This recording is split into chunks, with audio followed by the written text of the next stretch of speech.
It's time for Twig This Week in Google. Man, this is going to be an extra special show. Mike Elkin joins us all the way from Tbilisi, Georgia, and then in studio, Father Robert Balaser, and for the first time ever, live next to me, so she can punch me anytime she wants to, Stacey Higginbotham. Lots to talk about. Stay tuned. Twig is next. Netcasts you love. From people you trust. This is Twig. Bandwidth for This Week in Google is provided by CacheFly. CacheFly.com. This is Twig This Week in Google, episode 428, recorded Wednesday, October 25th, 2017. The Jesuit Party House. This Week in Google is brought to you by Blue Bottle Coffee. Get fresh, high-quality, delicious coffee delivered right to your door. Visit bluebottlecoffee.com/twig for your free trial of Blue Bottle Coffee. And by Felix Gray. Give your eyes the break they deserve with Felix Gray glasses. Their lenses filter blue light and eliminate glare from screens without the telltale yellow tint or color distortion of other computer glasses. I love them. Go to felixgrayglasses.com/twig to try out a pair today. And by Rocket Mortgage from Quicken Loans. Home plays a big role in your life. That's why Quicken Loans created Rocket Mortgage. It lets you apply simply and understand the entire mortgage process fully so you can be confident you're getting the right mortgage for you. Get started at rocketmortgage.com/twig. It's time for Twig This Week in Google. This is going to be kind of an interesting show because Stacey Higginbotham's in studio with us. Oh, I'm so excited. From Stacey on IoT.com and the IoT podcast. Giga Stacey. I'm ready with my fist. You can actually hit me now. It's going to be great. But it's so nice to see you. We've never met. That's true. Which is weird because we've done the show together. You've been doing it for more than a year now, right? And I actually came not just to see you, but also to see Karsten. Yeah, you've been working with him. It's like a friendly voice over the line. Anyway, welcome. It's nice. It's great. You're out for an event, the ARM event. TechCon this week. Yeah. Yes. I gave a talk. Oh, really? What'd you talk about? The Internet of Things, of course. Your expertise. It was. We have a few things to show, actually. I'm excited. I got the new Invoke speaker, the Harman Kardon Hey Cortana speaker, which is so silly. And I got my Sonos, my new Sonos One. Ooh, that Kevin loves that. Does he? We'll does. talk about that in a little bit. And then I think we have another show and tell because Father Robert's here. He always has a few. Carson actually told me that this was Know-How. So no. He's the host of Know-How and This Week in Enterprise Tech, the digital Jesuit himself, Father Robert Balaser. Good to see you. This is part of my Twit Pokemon tour. I'm trying to host them all. I see you. I see you all the time, of course, around the studio, but we don't host that many shows together. Every once in a while on New Screensavers. So it's nice to have you here. Thank you. Yeah, you should host. There's no show you shouldn't be on. Your knowledge is so wide-ranging. There's no show you couldn't be on. Really. I think the word for that is polygeek. I'm a polygeek. You're a polygeek. Yeah. Polywanta geek. And all the way from Tbilisi, Georgia, Mike Elgin's with us from gastronomad.net. Yep, here in the deep in the heart of the South. No, not actually. We're close to Turkey, Russia, etc. You cannot participate in what we're about to do. No. I am not. Thank goodness. Is this left over from All About Android last night? Yeah. It is, and it looked awful on that show. So this is the mystery Oreo flavor. I see it all over our Twitter. Have you tried these yet? I don't eat Oreos. Oh, you're just a cop-out. Oh, wait. No, that's a cop-out. That's a cop-out. Oh, man. No, they're so nasty. Well, some of them are. Some of the flavors have been absolutely phenomenal. Apparently, this one's really. not. So the idea is they don't tell you what the flavor is. And, I see. Look, No, there's the a idea magic is slip. they had a bunch of cream left over in the vat. And so Guess just the put flavor it in the cookie. for a chance to win $50,000.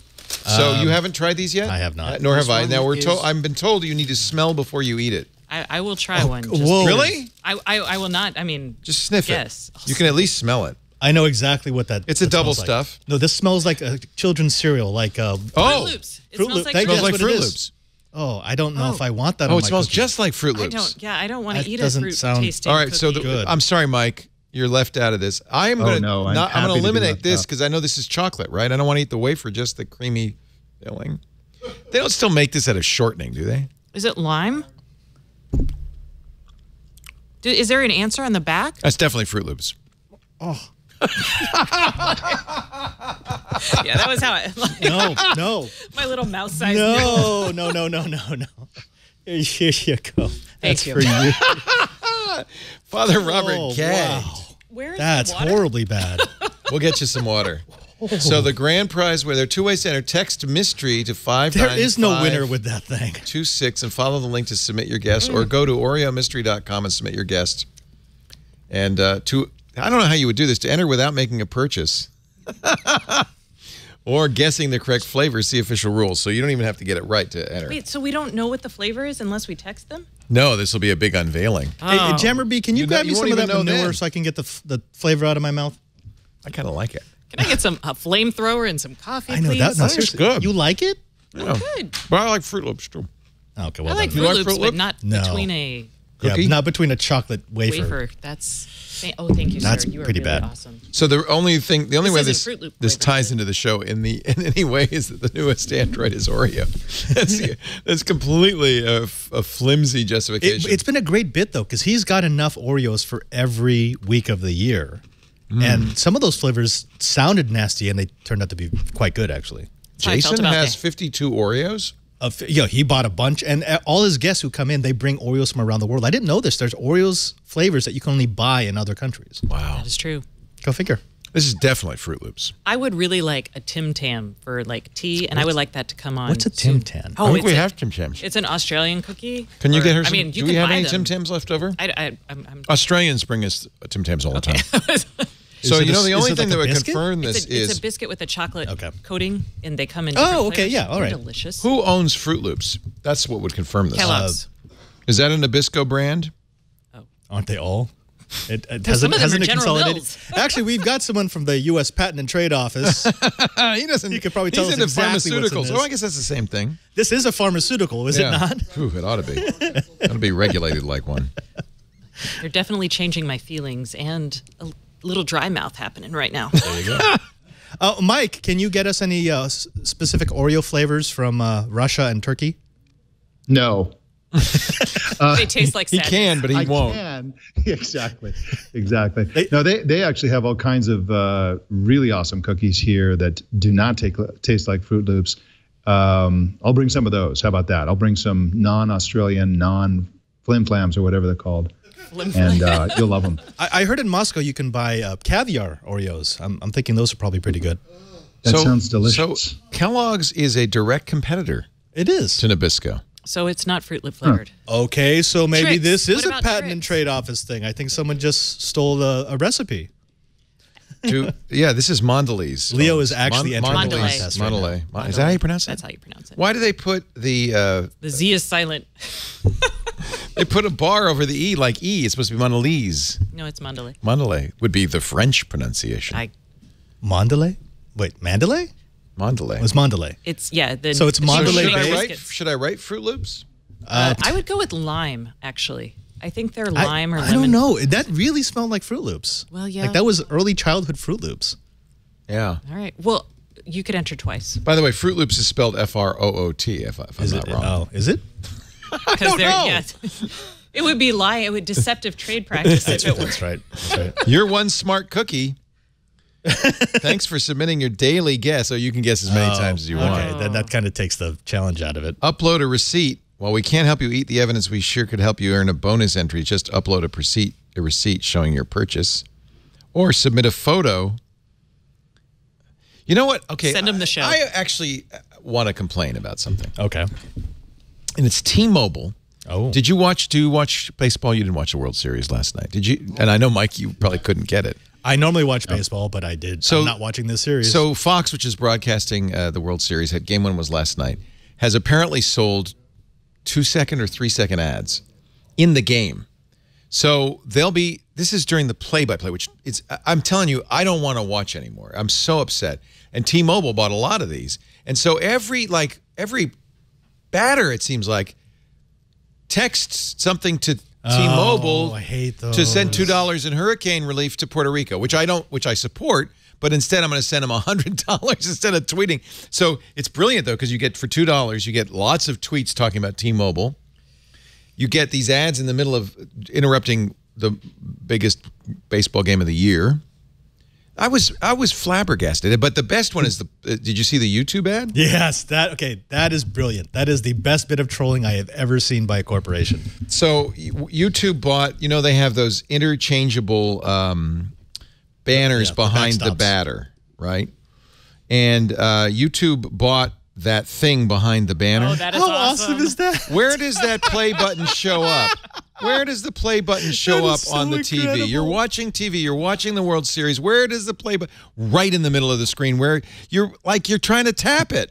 OCD meters around the world went off the scale because they're That is going, "What's awesome. no play?" This should be banned. Oh, Oh, really? I thought it was I funny. thought it was very clever. Or I think it's. I didn't. But you didn't have to watch this for 2.5 hours. Well, so who's the demographic here? Because don't only old people watch baseball? Do young people watch baseball on television? That is a real question. I'm not trying to be a jerk. Mike, do you watch baseball? No, but it has nothing to do with my age. I never watched sports ball of any kind. So Okay. I watch baseball. You don't have to have a punching machine to hurt me. I'm sorry. I'm just. I don't Do young people not watch baseball anymore? Is it over for baseball? Maybe it is. do. God, that's sad. Well, I mean, the thing about this is YouTube doesn't need to advertise. They've got brand recognition. But I see what you're saying, Ridiculous. Stacey. Like, what demographic is? Yeah. Who is this? In fact, when old people like me watch this, how would we even know that that's a YouTube button? it kind of makes sense, though, because essentially lots of people are watching lots of things on YouTube, especially nowadays with the new YouTube features. Yeah. There's a lot of sports. Yeah. And who are they trying to get? They don't The need to people get watching young TV. people. Young people know But about the- YouTube.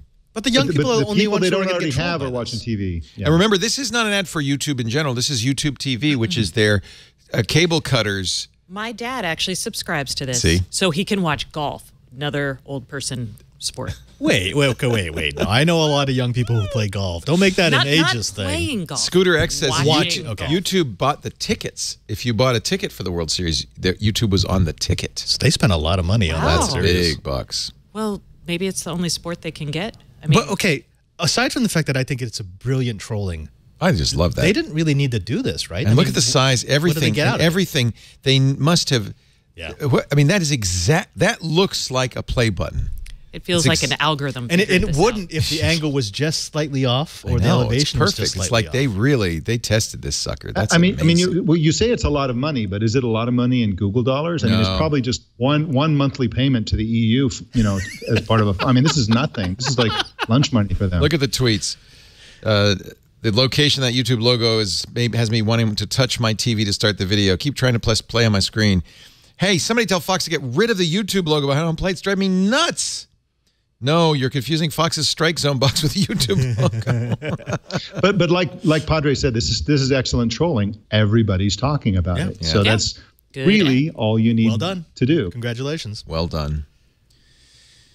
Now, if they had YouTube TV and it was showing the World Series without that, they take it out. Okay, I see that. Actually, I should check on my YouTube TV if I can get the Can World you pay Series. for the World Series?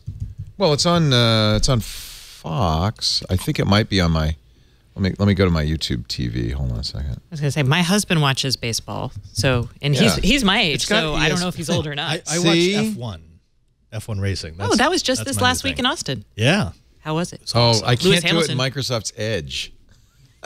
Oh, How dare you?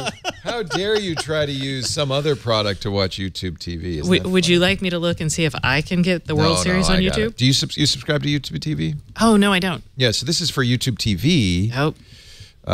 So Oh, Nope. was it there? Yes. In my home? you actually. Oh, wow. Game 2. And if I press this plus button, now it's going to DVR it. Ooh. Okay, that's kind of cool. Yeah. I didn't know they did that. And that's good because I could skip through the 2-second commercials for T-Mobile. Do you like YouTube TV? Does it give you Yeah. something that no other service gives you? But it's an advantage for people in certain metros like the San Francisco metro where we are because we get live TV.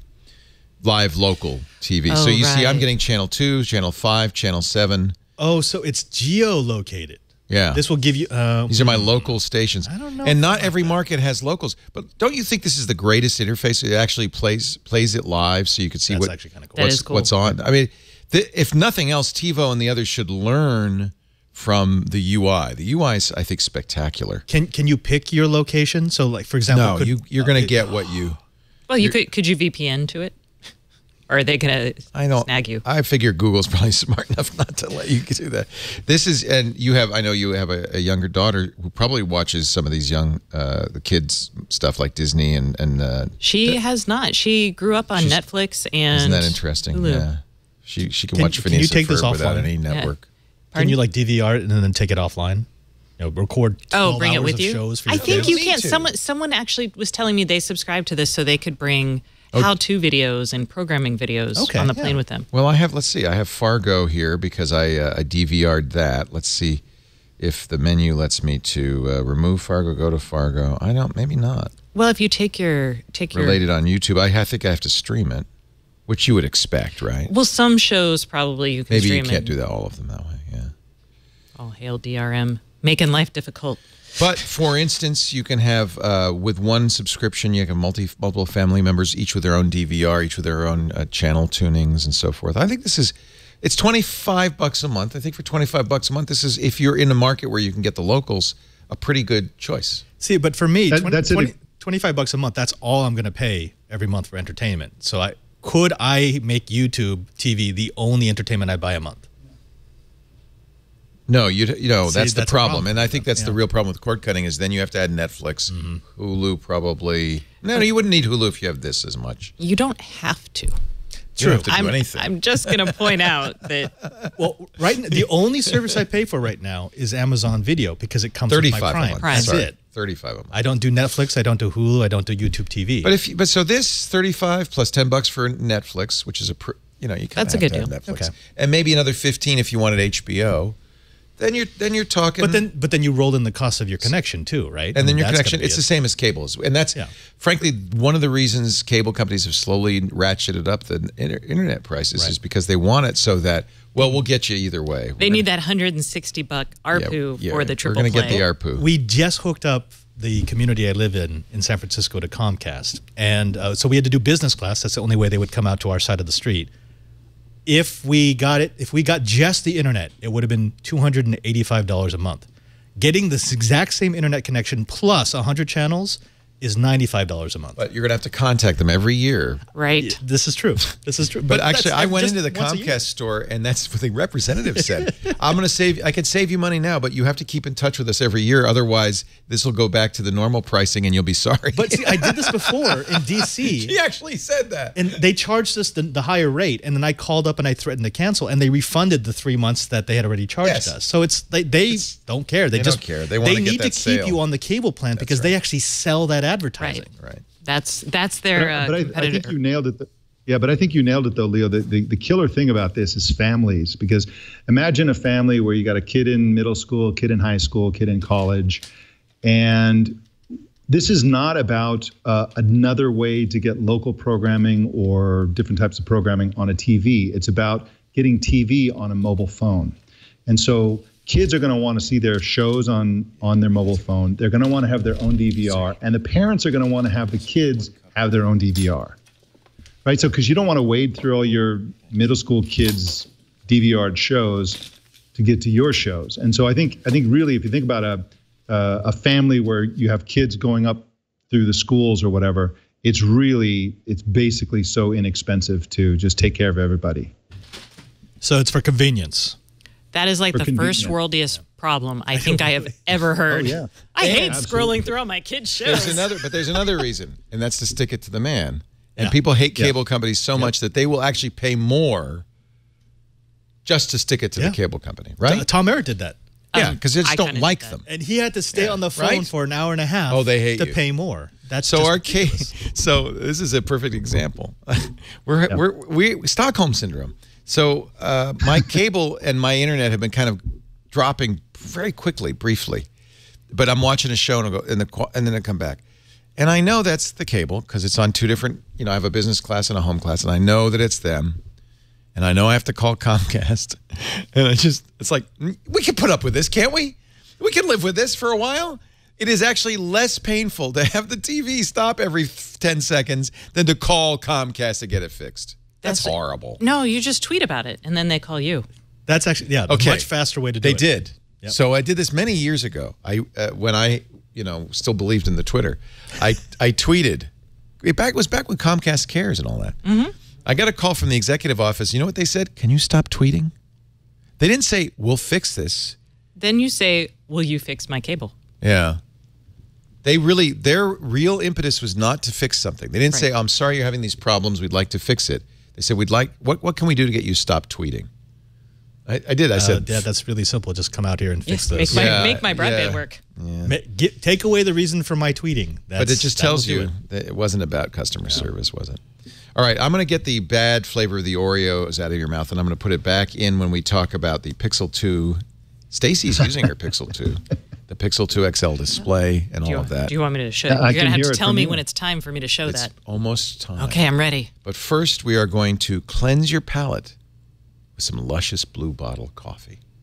We love Blue Bottle coffee. Now you can get it by subscription, and it is the most amazing. When you have a company like Blue Bottle that has an insane dedication to coffee, like I do, to be honest, you're getting. And by the way, I don't know if they sent it to Georgia, and I'm sure you have good coffee there, but boy, you might want to. Not that good.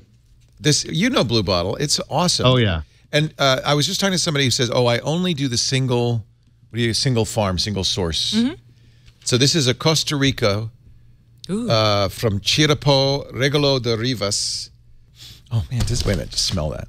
Collect them all. Share them with your Isn't it? Doesn't it smell good? Oh my God. That may leave with me. I know. You can take it. This coffee is the definition of homemade, grown, processed, even dried, milled on the Urania family farm along the mango trees of Rivas, Costa Rica. Doesn't that sound wonderful?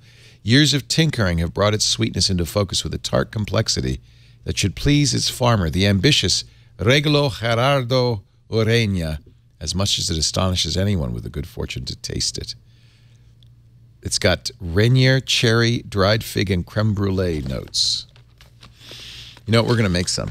How about if we make a little bit and we can taste it? The beans, by the way, one of the things that's really critical, it's wonderful to get a coffee from a farmer directly so that, they're getting the proceeds directly and you're tasting the unique flavors that they are bringing you. That's why Blue Bottle works directly with farmers all over the world. 85% of the coffee they buy is certified organic. Most of their blends are certified organic. But the key is they bring the beans home. They don't roast them until you order. All the beans you're going to get are roasted within 48 hours of your order. They even have a date and time on it so that and shipped to you. So you're getting, and this is critical, you're getting the beans that have just been roasted. And they have something for every palate, from the lighter fruit-flavored profiles, which we just described, to the deeper chocolatey espressos. I'm a big fan of the blend. My mouth is watering. The Giant Steps blend. It's a really good Ugandan and Sumatran. They describe the notes as viscous, fudgy, and substantial. Doesn't that sound like something you want? It's so good. Wait, with cream in it? I like it with cream. Yeah. Do you not like cream? Well, you got to taste the coffee. You could taste the coffee. I like cream. All right, we can get another one without it. This is the Kenya Embu Jikirima. Roasted. How is that even possible? October 24th. What day is today? This is into the future. It's the 25th. It was yesterday. Wow. How is that even possible? Come on, you should just try it. It's not a lot of cream. I put my order in. Oh, okay. That is really good. That's why he took it away from me. Blue Bottle is, I promise you, and if you don't agree, no cost to you, it is the freshest coffee, the most delicious coffee you've ever had. And you can get a free trial at bluebottlecoffee.com/twig. You get the free trial, and then it will convert into the 12-ounce, which you can cancel, of course, a 12-ounce shipment of your selected subscription. They deliver it bi-weekly. That's every other week. And that way you always have fresh coffee, 12 ounces every other week. But if you want more, you can get more, obviously. I'm going to need more. Yeah, it's like 12 ounces wouldn't get me through 2 weeks. You could change, pause, or cancel a subscription anytime. And when you sign up for the free trial, you even get $10 towards your first order. So this is really... Oh, man. There's a Blue Bottle I go to in L.A., and I love that place. The coffee is always just beyond fantastic. Yeah, I don't know what it is about Blue Bottle. I really don't, but it is qualitatively different than any other coffee place. It's not doesn't do it justice to say it's better. It just tastes different, and I like the different. Yeah. It's cleaner. Maybe like. Yes. It tastes like what you think something's. Yes. Right. I don't. Even if you have the temerity to put cream in it. I know. The audacity. Do you not put anything in your coffee? You drink it black? I sometimes put sugar in my coffee. I would put submit honey. that cream isn't as bad as sugar or honey. I don't normally put sugar in my coffee, but when I go to Blue Bottle, sometimes I order. There's a couple of drinks they have that are kind of like these caramelly. I forgot what they're called. Then it's like then you're having candy. Yeah, well, they don't oversweeten it. It's just enough so you can smell it. Just the aroma. Yeah, well, what it did as soon as I opened that box, it was. You'll like opening that every other week. Hey, this just so to answer your question, I'm sorry, Leo, but to coffee answer your in question, Georgia, yeah. Yeah, it's not great. What they do have in Georgia is something like also has notes of mango and whatever. This is where wine was invented. That's right. That's right. Yep, absolutely. This is I think it was Travel. What's the name of that big travel? The big travel guide company. What's it called? The website. Frommer's? Oh, Trip Planner. TripAdvisor. That's it. TripAdvisor. Just named Tbilisi the #1 city in the world for wine. They just did this last week. What? And it's absolutely true. Absolutely true. This whole country is insane obsessed with wine. Well, everybody makes it at home. We have some neighbors to the north who might disagree with that. Canada? All right. Well, it's on, man. Canada? I don't think they're really. They're more better for Tim Hortons and. This just in. So we all know about DxO. They're the ones who give the grades for the cameras on the phones and on lenses and so forth. And they're the ones that Google very happily said we have the highest score ever. What Google didn't point out is the new Honor Mate 10 actually has a higher still photo score of 100. What is it? What is the scale on this thing? 0 to 100. Okay. Although now that something's got 100, I think they're going to have to expand it. What if something's better than the Leica lenses in the Mate 80? Anyway, they have decided, and I'm so happy to hear this, to take over the Nik collection from Google. So this was something Google bought and used mostly. They wanted Snapseed, which Google distributes as a free app, which is a great app. But Nik was very famous for making photo editing tools that everybody, all the pros I know, loved, especially Silver Effects, which is their black and white, their monochrome filter. And it has been neglected by Google. Google started giving it away, so it wasn't like they were charging for it, but they have neglected it. And so I'm very thrilled to hear that somebody is going to take over Nik and keep that alive, especially Silver Effects, because that is a plugin that is hard to live without.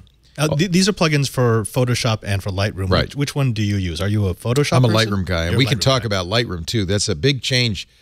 This last week at Adobe Max, Adobe announced that they were going to eliminate the buy it once, keep it forever model from Lightroom, which is a very popular pro photography tool, and require a subscription. I've been subscribing for a while because the Creative Cloud subscription to Lightroom included Photoshop, Lightroom, $10 a month. That was a good deal. Cheap enough. Yeah, cheap enough. Well, considering Lightroom's $200, but the Photoshop's like $800, so that was a good deal. Right. I'm one of these guys who I'm on an old version of the suite. I'm 5.5 because I don't want a subscription. I want to own my software and forever be able to use it. Yeah, that's not Adobe's model anymore. It's not Microsoft's model anymore. I think it's the That is not a business model. No, and I understand. Yeah, I understand why they want their model. They're going to make far more money, but at the same time, it's like, well, but I want to pay for it. Take my money and let me own it, and then I'll buy the next version. But because that's what their model was. We We would update it every year. They, and then you'd pay for a little extra for the updates. So anyway, it's a completely new interface on Lightroom. So we'll see what they're keeping the old Lightroom as creative Lightroom CC, classic CC, and then the new Lightroom is just Lightroom CC. Anyway, so actually that opens up, and it's maybe one of the reasons DxOMark is acquiring Nik. It opens up, I think, an opportunity in the marketplace for companies to make Lightroom replacements, because I think a lot of photographers are looking for something better. And I know at least two companies, Serif, which makes that great affinity photo, and MacFun, which makes a really fabulous kind of Lightroom-like program called Luminar, are both working towards making their products be a challenger in the Lightroom space. I remember when Google got the collection, and I was hoping that it would just become part of Google Photos. I was too. I think that's what we thought. Never happened. That's what I really thought would happen. And that would have been amazing. That would have been incredible. I wish they'd integrate Snapseed into Google Photos. That would be fantastic. Yeah. Snapseed is so good. And for cool. most people, I think Snapseed's all you really need. You get great results with Snapseed. I think what's happening in Lightroom is really Adobe acknowledging that really most photography is now done on a camera, phone, and processed in the camera phone for posting on social media. That's mostly what people are doing now, and that's kind of where they're tuning their software. All right, you got a Pixel 2. And by the way, your case looks great on your Pixel 2. What's that theme, Leo? It's people reading. People reading. In space. Women reading in space. It's not women reading in space. It is women astronauts. It celebrates women astronauts. I've unfortunately confused Stacy by asserting it doesn't look like that at all. But so that is a woman astronaut? Yes. And that's the planet Earth. And she's in the module of whatever it is, obviously, because she's not wearing a suit. And the book is floating because there's no gravity. No gravity.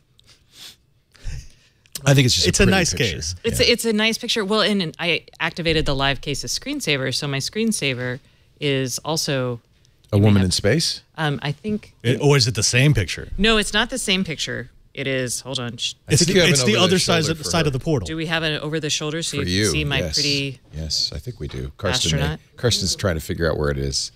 There it is. I screwed it. I like that. Okay. Yeah. So let's see. I think I can show you. Does it change all your colors to kind of match to like? So this is the author. McNitt.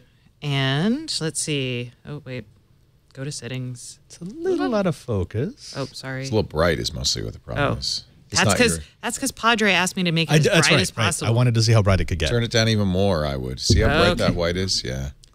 Guys, I can't do 8 things at once. I am a bad multitasker. That's nice. That's perfect. So there's a 10-minute documentary where they interviewed 3 women who were in space.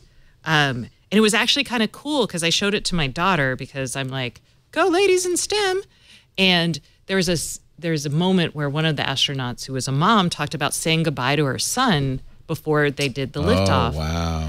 And my daughter looked at me and she's like, moms can go into space? And I was like, yeah, they can. Aww. So it was pretty cool. Anyway. Did she then say, when are you going in space? You know, she didn't. She's not a teenager yet. She still likes me. She's sad that I go to California. You know, the funny thing is that is no longer a rthorical question. It used to be a generation ago. Now it could be, well, actually, that's possible. Yeah. I could. Are there buy a moms? ticket. A woman just came back from the International Space Station. I don't think there's a woman currently in orbit. There is not one in orbit. But was she a mom? I don't remember. Yeah. Not that that matters. Are there dads in space? I hope so. Yes, they're definitely dads in space. Because once you get back from space, you may not be a dad because of all the radiation. Right. Well, have your children first. They just had that astronaut come down after it was a year plus, and his blog is filled with all the readjustments, and his bones It's not easy. hurt. Yeah. Oh, yeah. And after all of the exercise that he did to simulate gravity, it's just, no, the human body doesn't like 0G. It likes it when it's up there, right? It loves it when it's up there. You come back down, though, into a gravity, which is The Expanse has that. They built that into the storyline, how people who grew up in the 0G, it's a great show, a great book series. When they come down into a large gravity well, they just can't cope. Robert just interviewed the author on triangulation. That's awesome. Scott Kelly now has his book out about his year in space called Endurance. Oh, and he was interesting because he had a twin, and so they were doing all of these medical experiments. Oh, I didn't know that. Not on him, but they were kind of on him. His brother. Because they could compare his bone mass and so forth with his brothers to see. They were going to compare their DNA to see it. And did they do that? I don't know. That would be amazing to see if his DNA has mutated because of his exposure to radiation. And now he has superpowers. That doesn't happen. No. Unfortunately. It's not what I've heard. Let us talk about the Pixel 2 XL's display. First of all, the Pixel 2, are you happy with it? I am happy, and I like the intentional squeeze. I think it's... I tried it. You let me squeeze your phone. Thank you. I did. And I didn't squeeze it that hard. But you can hold it firmly, and it doesn't trigger. It's true. You really have to kind of intentionally squeeze it, but it's not that hard. I thought it was just right, actually. And you can actually... So there was an option when I set it up to actually kind of customize it. It asked me to squeeze the phone how I wanted to squeeze it. And so I was like, I think you said it nicely, but the point is there is a clear distinction, and it buzzes, gives you haptic feedback when you squeeze it, and it launches the assistant. It does, so and I it's turn good. a lot of my haptic feedback off because but you leave that one on. I get irritated. Yeah. And it's nice, actually, when I'm reaching in my bag with intention to like, oh, I need to find this out. When you're reaching, you can just squeeze it as you're reaching into your bag, and then it's like, I've ready. heard people say that's kind of like a natural thing. Reach in your pocket, squeeze as you're pulling it out, and then speak immediately. The screen looks good. You like it? It's an LCD screen, so it doesn't have any of the burn-in issues. I was like, I'm so glad. Everyone was like, oh, the screen on the smaller one is not any good. We hate it. It's fine. And I'm like, oh, here, my head's in the way. I tell you, there are people with very picky eyes. And those are the picky people who tweet and review tech gadgets and write on Reddit. And I looked at the Pixel 2 XL at a Verizon store when it was available, and I saw what they're talking about, the modeling with the dimmer screen. That did not bother me in the least. However, I'm very concerned about this burn-in issue. That is a huge issue. That feels like quality control, and I don't know what Google's going to do. And then there's also on the Pixel 2. There's complaints now, and I just had this happen about ticking during the phone calls. Yeah. So you're getting that? I did get ticking. I didn't get, there's apparently also a high-pitched audio thing that happens from the speakers, too. It strikes me that ticking has happened before, and they think it's an NFC radio issue. I think that can be, well, if it's physical hardware, ticking that would be an issue. Yeah, that's a hardware issue. That's not something that's not shielded They think it's properly. a firmware update that they can do. They're going to have to they'll take the dBs down. Exactly. The firmware means when they turn on the cellular radio for talk, they basically kill off all the other RF, which you're not supposed to do. That's not good design. It means that if you're on a call and you go to use, say, the NFC, it just won't work. Right. I used to be on Verizon with the 4G and the CDMA. Right. That was always exciting. Here's Alex Doby's tweet. This is the first one to talk about it. And what you see is the back button, the home button, and the recents button. Those are the buttons that are on all the time, of course, and they're going to be the ones you're going to have burned in. But you even can see a little line from the dock there. And that's after 7 days, he said. So that is really a cause for concern. OLEDs do have burn-in issues. Yes, it's not unheard of. Somebody was telling me, I think Renee Ritchie yesterday was telling me that on the Samsung OLEDs, like the Note 8, they jitter the display. They move it a pixel left, pixel right every once in a while, just to avoid that specific kind of burn-in. Oh. Samsung is the display used in the iPhone 10, the OLED, and of course the Note 8 and the S7. It is the best display I've ever seen. I think everybody agrees. Even the Note 8 OLED is fantastic. It's beautiful. Yeah, I mean it's rich, it's bright, it just really looks good. But that's not the one that Google got. They got the LG display, the same as in the V30, and I think some are worried that it might be a subpar, a third generation OLED. That's display. so weird because this is a known quantity on OLEDs. You know it. It's not like LCD where you're shining a backlight through a filter. You're actually burning the OLEDs in order to make that light. Well, okay, we've known that for 6 years now. So for you not to build that into the firmware where you jitter or at least play with the pixels so that you're not unevenly wearing them, that's almost negligent.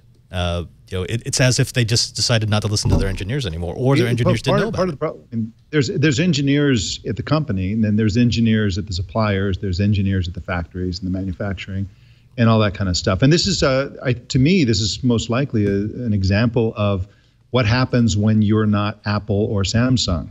You know, if you're Apple and you're building, and your component suppliers are building parts for Apple, you don't mess that relationship up because it's the end of you. And it's, the volumes that Apple and also Samsung produce displays at just puts them at the front of the line. And so somebody like Google comes along and they have a fraction number of units. They don't have the history. They don't have the backstory. They don't have, any of that stuff. They're going to get, the truth is they're going to be second in line for the top tier phone makers. And that's been true of every manufacturer in the age of Apple. Apple they get the lion's share of the trough. They can get the best parts, and they can lock in manufacturers for those parts, even if they're not going to use them. They're famous for doing this. They may need 10 million screens, but they're going to sign a contract for 20 million just because that's 10 million that another manufacturer can't get.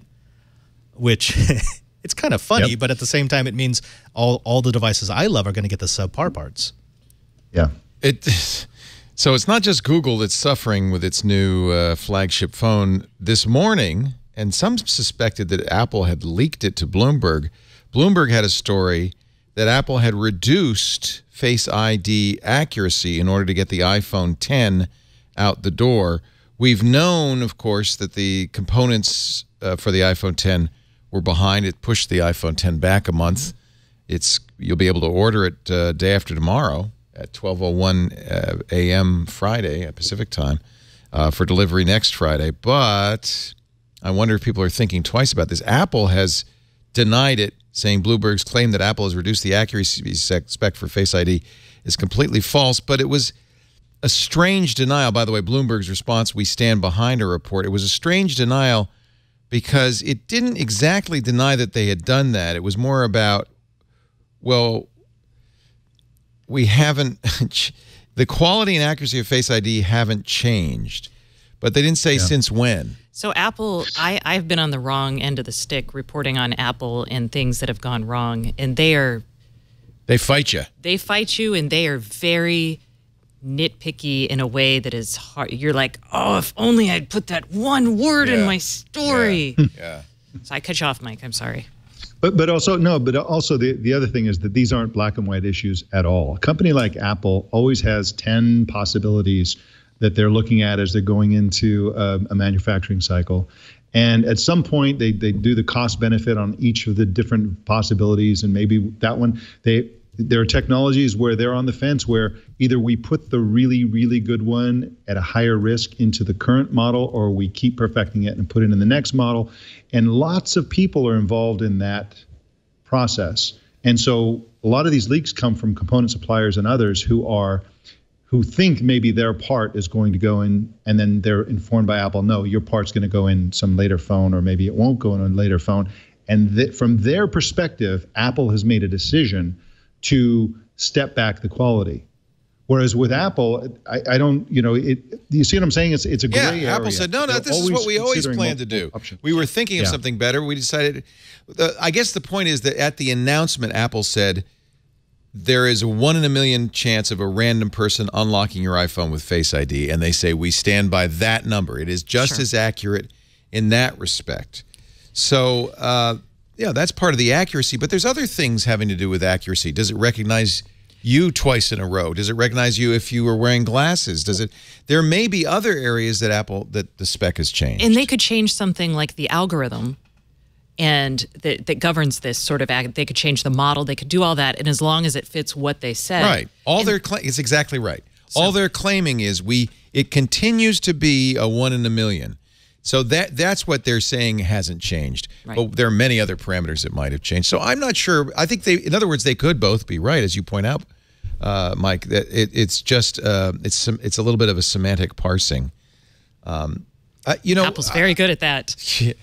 As you have pointed out. So I think really for the consumer, the real issue is going to be how fast it is, how convenient it is, not whether there's 1 in a million chance somebody could duplicate my face, because we're very happy with Touch ID, which Apple itself says is 1 in 10,000, right? Well, that's not, nobody said, oh, I'm not going to use Touch ID. Somebody might spoof it. What we look for is reliability, so it works every time. It works fast. It works even if my finger's not right or my face isn't right. Those are the things that consumers really care about. And so I'm not sure. But those aren't the things that Apple cares about. What Apple cares about is this Animoji thing is part of the face recognition process. Animoji is where it looks at your face and then it animates the facial expressions of an avatar as you're chatting and that sort of thing. We're right on the brink, and this isn't just an Apple thing. This is going to be in all the Android phones. We're right on the brink of emotion detection and monitoring all the time. So everything you do with your phone, the phone will be watching your face and gauging, are you happy? Are you sad? Are you thrilled? Are you bored? What's going on with your face? And this is going to be the new privacy thing. So right now, that's actually happening. Cookies and so that's really what Apple's caring about is how much data can I get out of your facial features? Yes. I talked to a Freescale engineer, and you could tell how long ago it was because they were still Freescale and not NXP and now not possibly Qualcomm. But they were already doing this kind of emotion detection using face recognition there. And so they weren't doing it on handsets yet. the goal was to put it on handsets, and that was always the goal. And so imagine if Mark Zuckerberg had the data as you're looking at the Facebook timeline. Oh, she looks bored. Quick, feed in some kitties. Imagine. I mean, but that's the data Facebook would kill to get, right? Oh, and Facebook has the best face recognition technology. It's better than the FBI's, and so that's a short road from that to emotion detection. Wow. Well, it's so coming. they have the best for recognizing a person in all around them. So yes, Right, not just their face, right? not just but it's also context related. So it's in the context of other photos and that sort of thing. The best context aware solution that I've seen actually belongs to a company that was seeded by the CIA.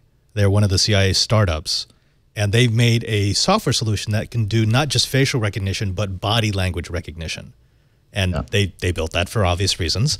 But Google has amazing. gate recognition. Yeah, That's gate another recognition. way to authenticate you is, well, you walk like you. Yep. What was the video? I'm trying to remember. Maybe it was you who was talking about it, Stacey. It was at a self-driving car event. They had people in the self-driving car mock-up, and they were looking at their moods and their feelings as they were driving to try to figure out what to play in the self-driving car because you're going to be kind of bored. You're sitting in this box for 5 hours. You don't have anything to do on a long road trip. And they were actually doing emotion and feelings testing to see what. Yep. So we can already do this. That's not. There's no question about And that. you got to remember when you do the setup for the Face ID on the iPhone 10, you do this. So you get all the different angles. It's not just straight on, left, right. They take all angles. So they should be able to recognize you even if your phone's not dead on. Right. And I've heard that it's actually quite accurate. But that also depends on lighting. So if you've got decent lighting, it's almost 100%. Mood sensing. Okay, yes. Yeah. So, but really more to the quotidian concerns of our audience. Should you worry about an iPhone 10 or a Pixel 2 XL? Should you hold off on ordering? It sounds like maybe it would be prudent to stick with what you got. You're happy with the Pixel 2. So until the ticking, which I'm hopeful They'll fix Yeah. I really like it. It's very fast. It's got great pictures. I like Always On. Don't you like Always On? I do. I'm sneaking glances at it all the time. And you see, the OLEDs have always been able to do that. So I think Motorola X was the first to do it. Robert, how do they do it on an LCD, though, like this? I mean, are they turning the whole screen black with white text? How are they? So that's a lot more power hungry than it would be on an OLED where they just turn on those individual pixels. Well, also the screen on the Pixel 2, I believe they can do segmented backlighting. Oh, okay, that makes sense. Yeah. I can see how much power it's consuming. Yeah. Well, that's another issue, by the way, and Lisa's really noticed this. The iPhone 8, a lot of people are complaining, especially with iOS 11, has terrible battery life. I haven't had that problem at all on my 8 Plus. But so maybe specific iPhones. But a number of people are saying there's battery issues with the iPhone 8. So the overall story may be here that at this point in late stage smartphone technology, companies are now pushing so hard to get a differentiator, to get an improvement, to somehow make this new phone better than last year's slab of glass, that they're maybe pushing too hard. Didn't Samsung do that last year with the Note 7? They did. And it exploded in flames. But I mean, before the explodey things, the Note 7 was an amazing phone. I remember seeing it at IFA before they released it. And it was love gorgeous. the Note 7, and I have to say I love the Note 8 just as much. This is a great phone. My parents charged theirs in Pyrex baking dishes because they did not want to get rid of theirs. They were like, it took Verizon like threatening to turn the phones off. They got my mom off the Note 7. But here's the thing: the Note 7, the Note 8, the iPhone 10, the Pixel 2, they're $1,000 phones. And this is not $1,000. Well, right. But I mean, $650? Yes. Yeah.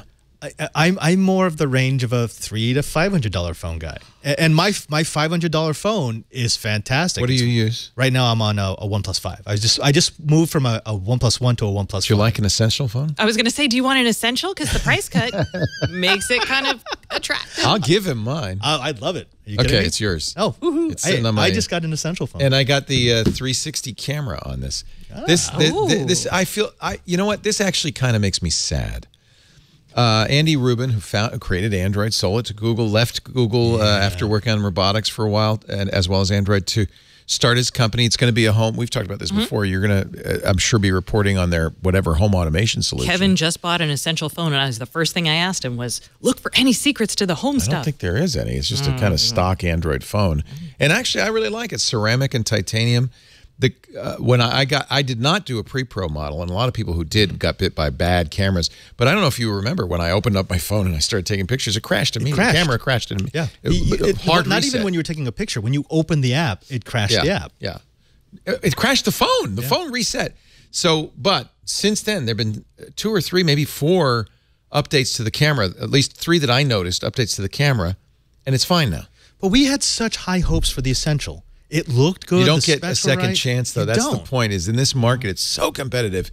If you come out and you look bad, so they're dropping it what by $200? $200. But if you spend $800 on anything, you unless it's a house, I mean, but or a car. Houses break, cars break. Well, an $800 car I expected to break, but an $800 device, by golly, that better be a really good device. You expect when you get a new car, often there's defects. You expect them to fix them. I don't buy the first model year of any car. And if it was the $300 Essential phone, I would be willing to put up with bugs. Sure. At an $800 price point, it better be a finished product. Well, you're going to enjoy this free Essential phone. See, I now really it's seriously, awesome. See, isn't It's it amazing? Incredible. Yes. At free, At it free, is it's the best phone to ever. get. No, I like it because it's a little smaller, right? Yeah. It's a big screen because it's edge to edge. It is They do beautiful. It's, It is I think it's a beautiful. gorgeous phone. You know, the problem is nobody's going to make a case for it. You know, because there's no ecosystem. They sold 5,000 at Sprint, and but I think it's a very, very nice phone. And I have had 0 problems once those camera updates came out. And it has a nice black and white monochrome mode in the camera that I think is quite good. I think it's. I mean, it's. Look, Is that it'll pretentious mode? Yeah, the pretentious mode. It'll be the best. What is it? If it's $200 less, it'll be $600, something like that. I think it's. I 500? can't remember the It exact might be price. 500. Might be Right, it drops 500. down to It'll 500. be. I would say it's the best $500. It's right up there with a flagship phone. So people should not hesitate to buy it for $500. I think. But meanwhile, there's another thread of interest that's starting to emerge. And just to throw a wet blanket on this whole conversation, when smartphones were new, they were solving problems left and right. The app stores enable us to carry all these things. We don't have to buy different devices. We don't have to buy a radio. We don't have to buy this. Don't have to buy that, because they were all apps. There's an app for that. They had all this stuff. They were solving our problems. Now we're spending more and more money on smartphones. And what problems are they solving? What problems, for example, does the new Pixel solve that the old Pixel gave you as a person? Well, my old Pixel truth broke. is- So Well, this It solves works. that problem That's good. perfectly. but The meanwhile, pictures- the smartphones themselves are causing problems. What are our real problems? Our real problems is work-life balance. Our real problems are we're too distracted from our smartphones. We're addicted to social media. People are getting dumber. Students the grades are plummeting because they're using their smartphones and they can't help themselves from using their smartphones in class during lectures.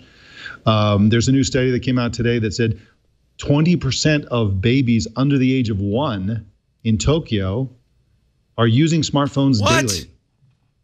Under the Their age of mothers are 1, what are showing they them, their doing with parents- them? Their mothers are showing them videos to keep them quiet and stuff like that. Videos. Anyway, that's so sad. there's a growing problem around smartphones, and I would like to see Google and Apple and other companies start to solve the problems. So, that Come on. Andy, smartphones are okay, actually two creating. things. Because Jeff isn't here, I'm going to say techno panic. And then I'm also going to Thank say you. Andy Jeff, thanks Rubin with the Essential phone is actually trying to solve that. He wants you to keep the phone in your pocket and to have contextual computing that is aware and gives you what you need when you need But he it. doesn't have a watch. What does he use for that? That's the home side of it. That's what he's trying to do there. And I think I might want my essential phone back. Okay. I think there are things that are happening. It's going to take a while because we're going to have to build an entire new user interface. The big ecosystems are like, I want to get in this ecosystem, and they're trying to like lock everybody out, which makes it hard for users to use the services they want. But we're getting there, and I think there's so much that phones do that is really good for kids and people that I don't want you to be like, smartphones are terrible. I think asking tech companies to respond to the cultural dislocations their technologies are creating is like asking a butcher shop to put a sign up promoting veganism. Well, I mean, they will. But they will at some point. They will have to at some point, because essentially there's this arms race between the social media companies, between the app creators, between YouTube and all these other companies, and the smartphone users themselves, makers themselves, to get more and more addictive and distracting. For example, one of the greatest features of Stacy's phone is the always on. The phone is always sort of like, and she said, I want to look at it even more than I did before. Look, she's made it face down so she doesn't. Yeah. That's what. But this is we are no match for this. Is that their job to evolution. solve? Yeah, that's not their job to solve. Look, we have a archive People at the are going school that I cold live turkey. at, and there are articles that I just pulled up like a month ago from people who were complaining about this new technology and what it was doing to the society in San Francisco. The new technology was the cable car. And they were saying people are no longer walking, they're not talking to their neighbors, they're on this cable. So, I mean, you can go down the line of human advancement, and they always say the same thing. That's true. That's true, and of course we have abandoned the cable car, haven't we?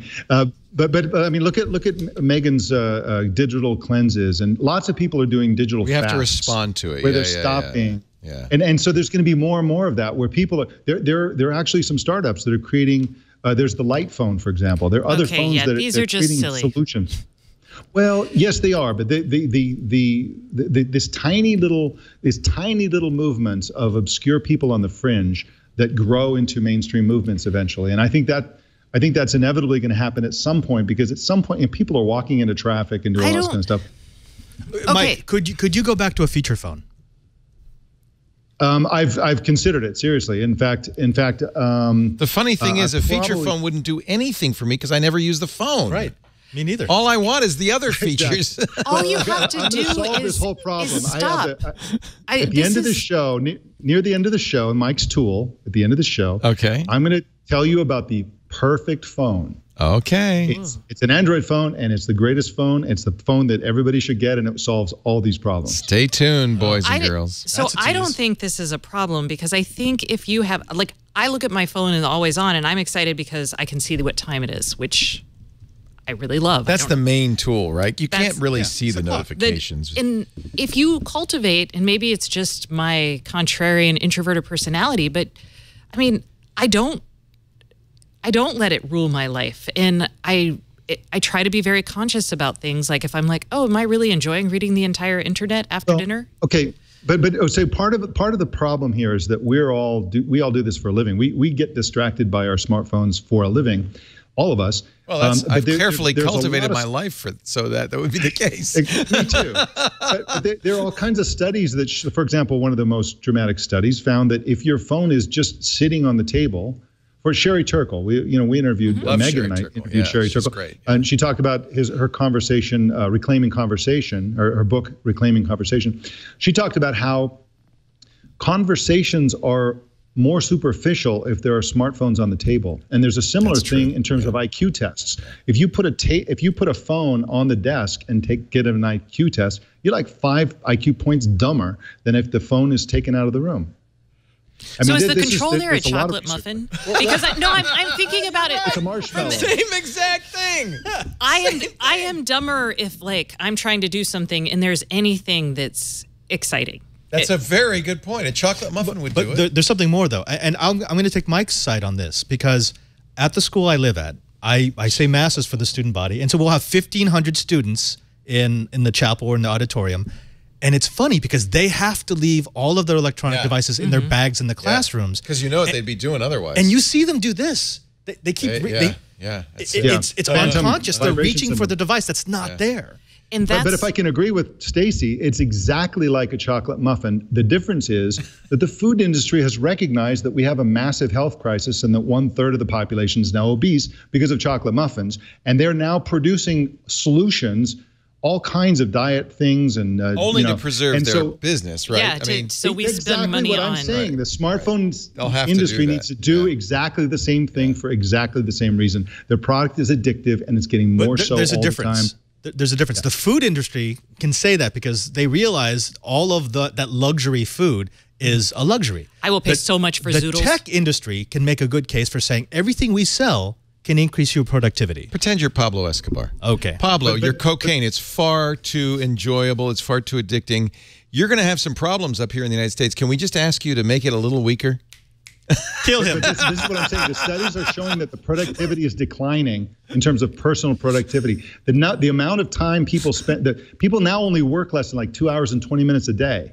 And the amount of time they spend on social media and their computers is actually more now than the time they work. Far more. Productivity is I think crashing. part of Mike, this you need to is- come back from Georgia. You're turning into something weird out Yeah, there. you're all like talking to people. I bet you smile at I'm strangers. just an early indicator. We're all going to be talking about this over the next I think you might be right. year or 2 or 3 years because it's becoming a growing problem. Yeah. So I think about this, and I train my daughter. Like, she's 11, and she actually doesn't have her own smartphone, and Yay. she talks to the Echo, I want Madam A, or Google in our house to do a lot of things. So she's not even encountering the phone in ways. And the rest of the time, she's actually on her laptop chatting with her friends on Google Hangouts.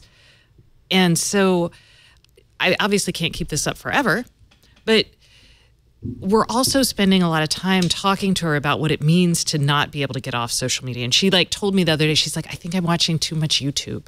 I was like, well, She's aware of it. The That's fact that interesting. she's aware of that is amazing. and so I was like, Can we watch a video? A quick one. I put it in the rundown near the bottom. It's a PSA from Funny or Die. Okay. Carson, if you have that. I can pull it up too, Karsten, if I can. Yeah, this is a perfect along the lines of what Stacy's talking about. I was going back and forth with my daughter about, there was something when she was a kid called Neopets. And there was a great article about Neopets in which it talked about how a young woman who is now a professional computer programmer learned to code in Neopets because it was like MySpace a little bit, and you could create a store. And she they talked about her dad. She said, "Hey, Dad, when she was 11, I need to buy a domain name." And he said, "Can I use your credit card?" And he said, "Yeah, I bet she doesn't know how to do it." In fact, she did. She bought a domain name for a Neopets store. I sent it to Abby. Abby said, "Oh, yeah, I learned CSS and HTML when I was 12 playing this game," which as parents, we might have said, "Oh, you're spending way too much time with this artificial animal." I think every generation is going to have some issues. As you said, there's a long, rich history of us old folks saying, "Oh, it's going to ruin your eyes. You watch the TV. You're going to read books. You're never going outside." But there's a rich history of us correcting it as well. I mean, we got to the point where my generation watched way too much TV, ate too much of this Oreo-flavored Fruit Loops. Absolutely. But people are trying. There's a whole industry of trying to get people off TV. And anyway, so where did you put this? Where did you put this? It's near the bottom. It's a PSA. All right, I think Karsten's found it. Yeah, there you go. All right, here's a public service announcement from Funny or Die, which should tell you something about that. No, he doesn't have it. He doesn't have it. He has it. He doesn't have it. Preston really doesn't want to play this. I have it. Really doesn't nice like to it. all be sitting down together. You can tell me something they did today. I drew a horsey. Good for you, son. He's looking at his phone, obviously. I started smoking. I love you too, sweetheart. I'm Will selling Ferrell. bongs out of our minivan. I got a tramp stamp. I'm getting implants. I'm dating your brother. Uh-huh. I'm cooking meth in the basement. Great idea, kiddo. That's why you're so popular at school. Device-free dinner, #commonsense.org. That's awesome. Will Ferrell on his phone. Looks like, by the way, that was a Note 8, I'm just saying, and I don't blame him because that's a gorgeous display. I don't know if you noticed that. But I will say, in my house, so I live with 12 other priests or 12 other Jesuits. I am the one who never has his device at dinner. And some of the oldest priests are the ones who do. So it's not a generational thing. We actually have done device-free dinners because we're weird that way. But so I'm like, but we talk to the Amazon Echo. So So it's device-ish free. So like Madame A has a seat at the table essentially at our house because we're like, we'll sit there and we'll be arguing about something and then suddenly. You really use your Echo. That's really interesting. So your Echo is the referee, basically. Basically, Okay, like, got it. yeah. Or when did this happen? Yeah. Or my daughter will come home and she'll be like, oh, I just learned this. And I'm like, no way, there are not 9 continents. And she's like, that's Ask what they're Echo. telling me. So then we, Ask Madame A. In a very brilliant move, Google actually announced something like 50 new Google Home or Google Assistant plugins. I don't know what Google calls them for kids, for children. I'm 50. excited about those. Yeah. My daughter and I, we play, okay, again, if you have a tween, Would You Rather on the Echo, we play that like nonstop. My daughter loves it. It's like, would you rather, be Gwyneth Paltrow or Robert De Niro? This is a terrible example. And you pick one. Is this like- before or after, what's his name? Harvey Weinstein. Harvey Weinstein. If For it's all we before, I know, wanna he be- hit on Robert De Niro too. You just don't know. But so we play these games all the time, and she like loves it. So I think it's smart for Google to get in on all of this because this is not a device. It's less addictive. It's a little bit more fun.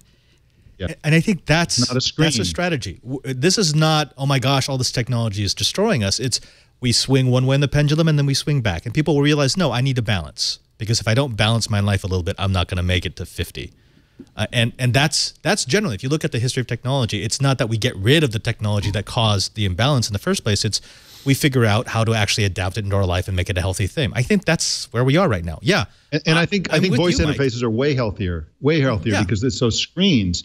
That's the digital crack that, and it's also bad for your eyes to look at screens for 18 hours a day. So if you're talking to a computer, it's like another person in the room, and it's much more natural. And your brain doesn't have to like completely focus all of its attention on the device. Or if you have to look at screens for 18 hours a day, you could get some Felix Gray glasses. How do you think I look? There you go. Hey, what a Grays. segue. I look. That was fancy. I'm impressed.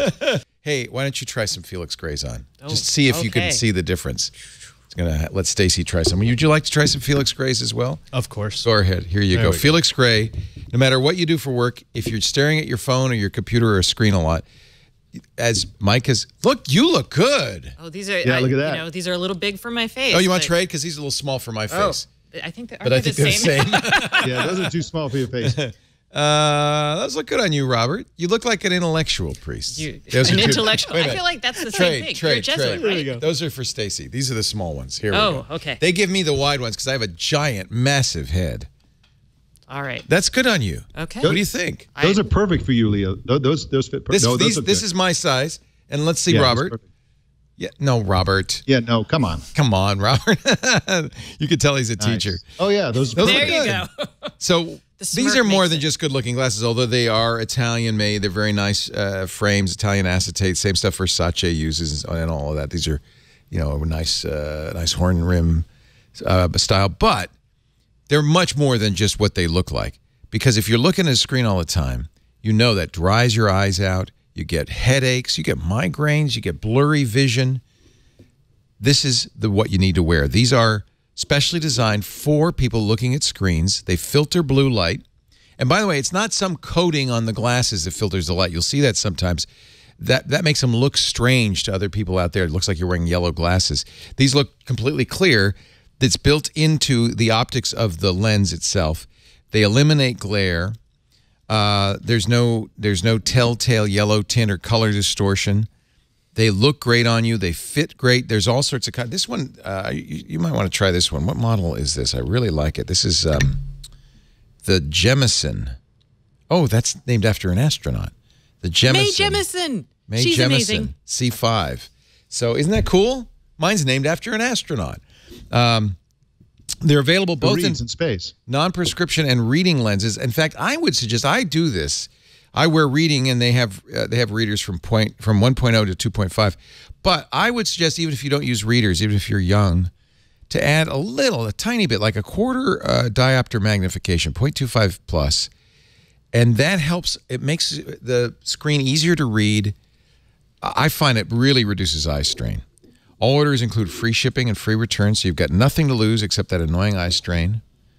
Give your eyes the break they deserve. Go to FelixGrayGlasses.com, FelixGray glasses.com/twig and try a pair of Felix Gray computer glasses. They're smarter way. You look smarter, but you also, I'm telling you, by the end of the day, I don't wear glasses because of the reflection from the camera, but I might start doing this because it really makes a very, very big difference. And they're anti-glare. Yeah. I don't see any reflection, Leo. Yeah, I could probably wear these, huh? Yeah. Maybe I'll look at mine. I have a terrible reflection with these. That's why I stopped wearing glasses on TV. Yeah, because you get that blue from the screen. So you don't see any reflection on my, No, look at that. Okay. Well, if I look at there's a little, If I look at the lights up there, but not from the computer, which is, because I'm never going to really look up here. I'm going to look straight ahead. If you master the angry librarian look. I should master the angry librarian look. Excuse me, are you children reading in here? Go outside and look at your screens. Felix Gray, thank you for your support this week in Google. We are thrilled to have in studio Stacey Higginbotham all the way from Austin, Texas. Now, Stacey, because you were here, we arranged for Chipotle to bring in a ton of queso. Oh, and Jeff isn't here, but I tested the Chipotle queso. He did not like it. He said it was grainy and floury. So it was not gritty, which is what everyone told me. Yes. I thought it was good. It was not. You have Austin. I was like, it was not my favorite queso. I would not order this queso, but it was not gritty. Is that? Don't worry, they're not a sponsor. You can say anything you want. No, I wasn't worried. I'm like, is that really a? It's not gritty. Good news. It's not gritty. It ain't gritty, kids. My phone doesn't explode. I don't know if that's a ringing endorsement, really. Yeah, exactly. I thought it was good because you really can't get good queso up here. If I were in Austin. It's just melted Velveeta, you guys. Like 90. I mean, I know that's not real. No, not the good stuff. That's the best queso in California is in Santa Barbara at a place called La Superica. I will debate that. There's a really good place in San Jose that does queso. All right, you're on. Well. You're on. Oh, that's where I am tonight. Where's that? Where's the queso? Down off of 101 in Story. There's like 3 or 4 shops there that do really, really good queso. Are they Mexican food shops? Yes, they are. Okay. Oh, we have fabulous Mexican. It's different from the Tex-Mex that you get. It's Cali Mex, which basically means we're going to add an avocado. No, this is not Cali Mex. This is not fusion. This is Mexican food. Oh, there you go. Interior Mexican food. This story came out yesterday. Chipotle executives don't care that the chain's queso is being slammed as dumpster juice. Wow. That wasn't that bad. No. It's also bad that it's they don't not care. dumpster juice. I don't think it's had anything to do with their stock going down 8% on Tuesday. I love Chipotle. Food poisoning, all of that is. I wasn't love it. sure if you would, and I said she's from Austin. I don't know if we should have Chipotle today. Oh no, you liked it. Well, okay, so I came after eating at Hobie's, and I had 2 pieces of coffee cake that were as big as my face. Oh, yum. So I'm not hungry so far on this show, which is unusual for me. I know. Well, we still have an hour and a half to go. Come for the food, stay for the gastric explosion. Chipotle reported queso actually added 6% to its sales when the menu item launched nationally in September. That's all that counts. Yeah. So somebody's eating it. Many people's problems with Chipotle queso is the texture.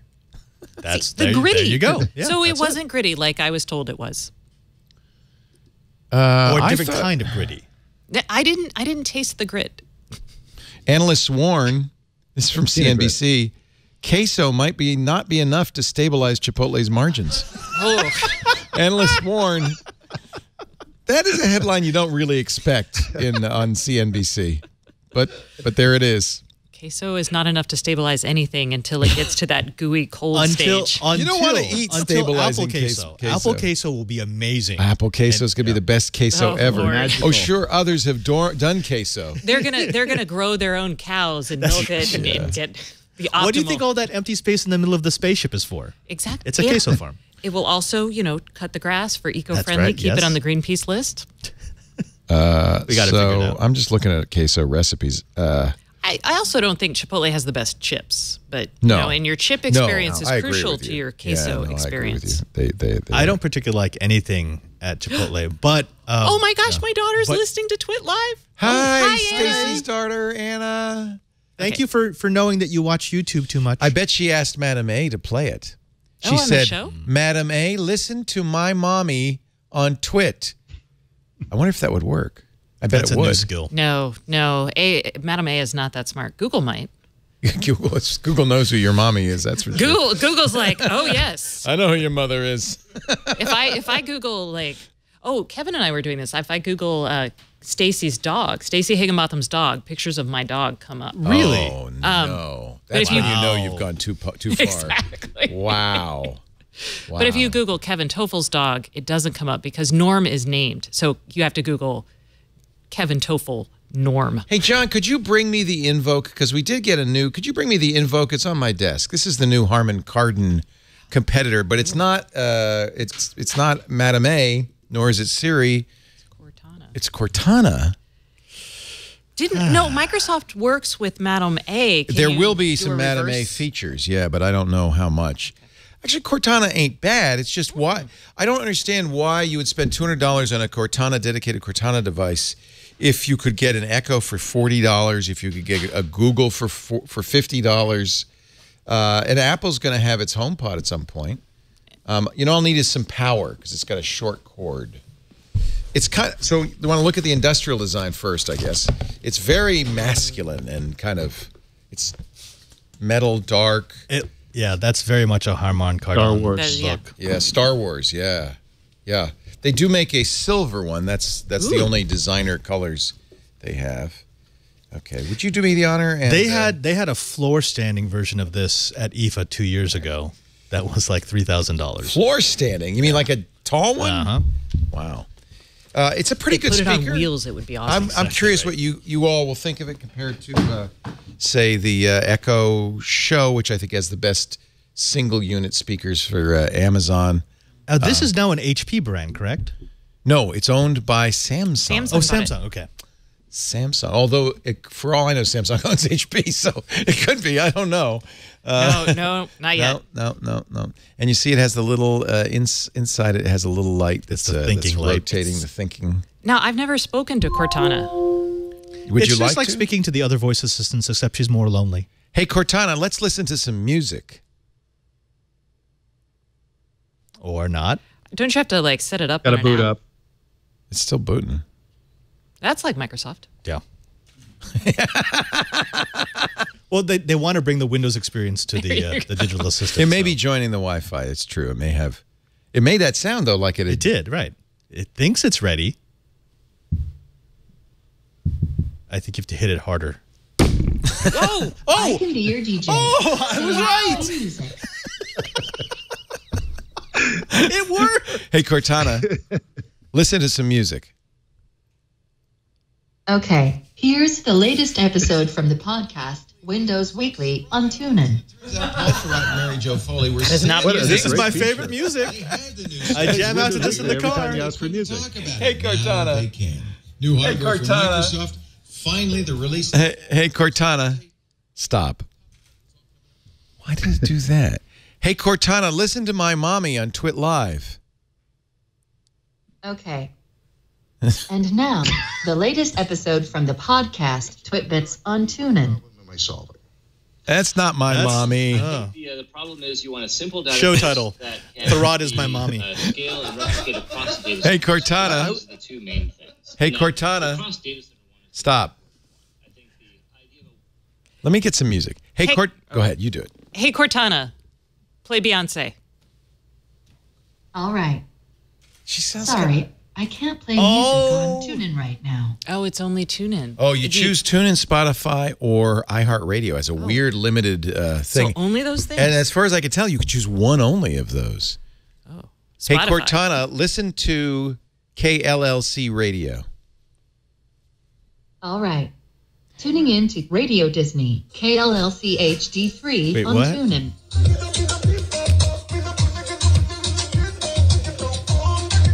Well, what do you think? It sounds okay.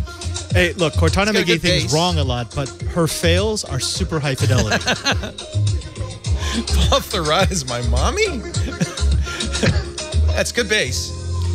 That's quite It good. sounds It's- good. It's a little muddy. Yeah, Does it sound- it's okay. tubby. Yeah. Okay. Like, I'm not an audiophile. But they emphasize the bass, that's why. High end sounded good too. It though. sounds better than the Echo. Yeah. That's true. Hey, Cortana, stop. Anyway, that's $200. That's a direct competitor price-wise. Actually, no, because it's a direct competitor to the Sonos One. Sonos One, which I have at home, I don't have here.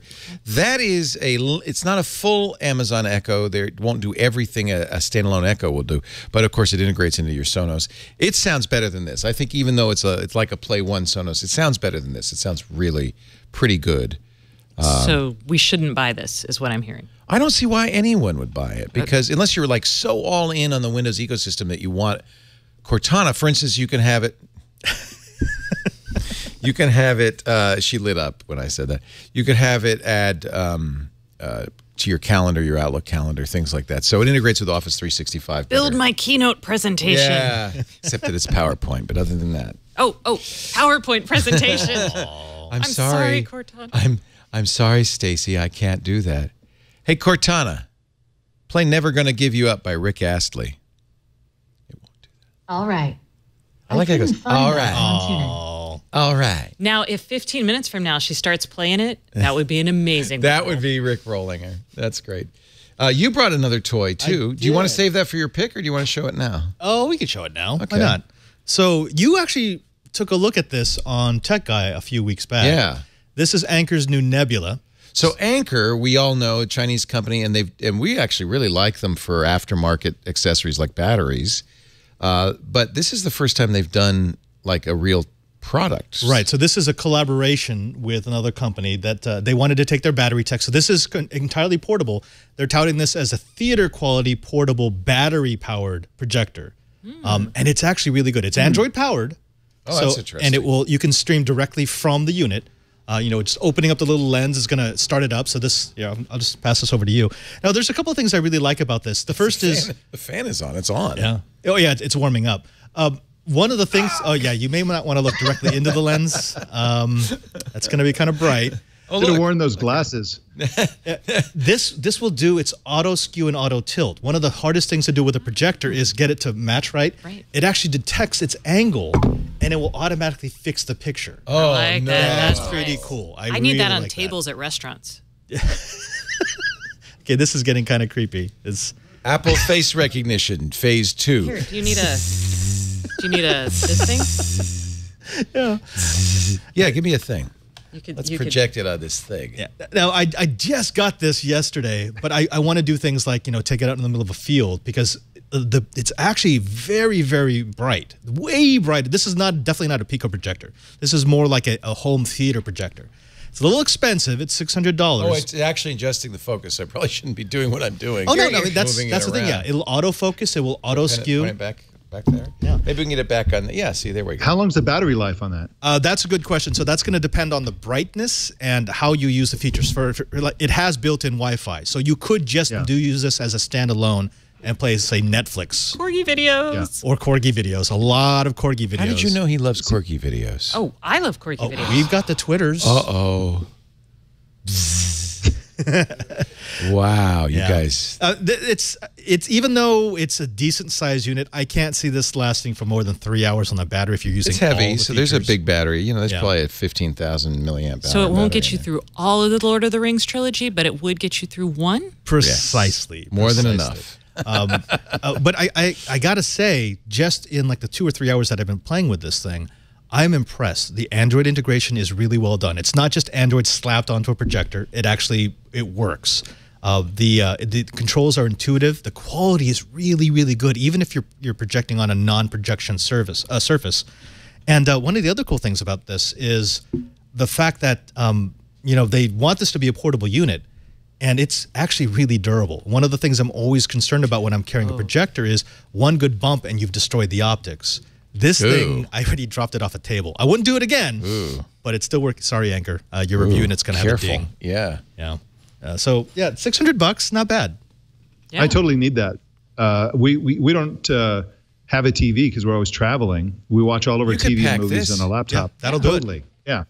Seriously, the other night I did, what was it, a 25-foot wall in our gym, and it looked great. Really? Wow. HDMI. Do you know what the native specs are for the video? It does 1080, so it'll do full HD. Okay. I think it'll actually take 4K, but I think the sensor's only 1080. Yeah.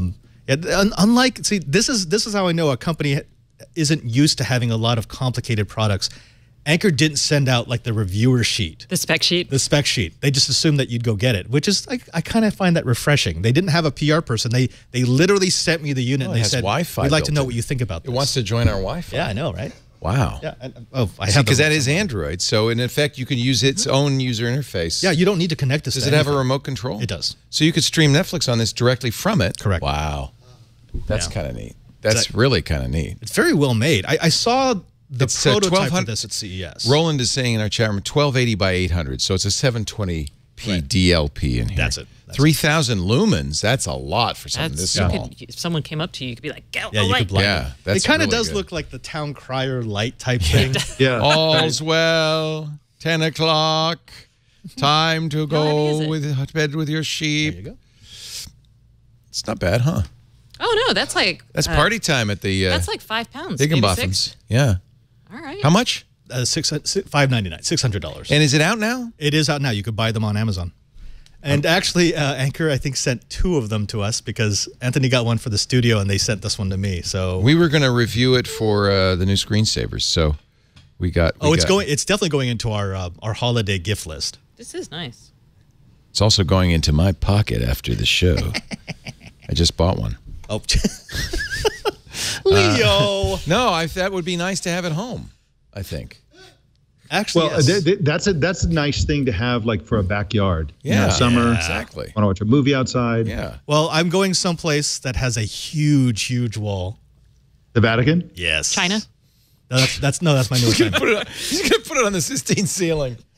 Oh, Michelangelo never imagined. Well, the roof of my house, I can see the Sistine Chapel and St. Peter's, so I could just project over the distance so if you ever go to and then Rome, get kicked out of the Vatican. And then I can come back to Twit. Got it. he's got the keys to Rome. Oh, yeah, by the way, if you ever do stop by Rome, Mike, you're welcome to stay.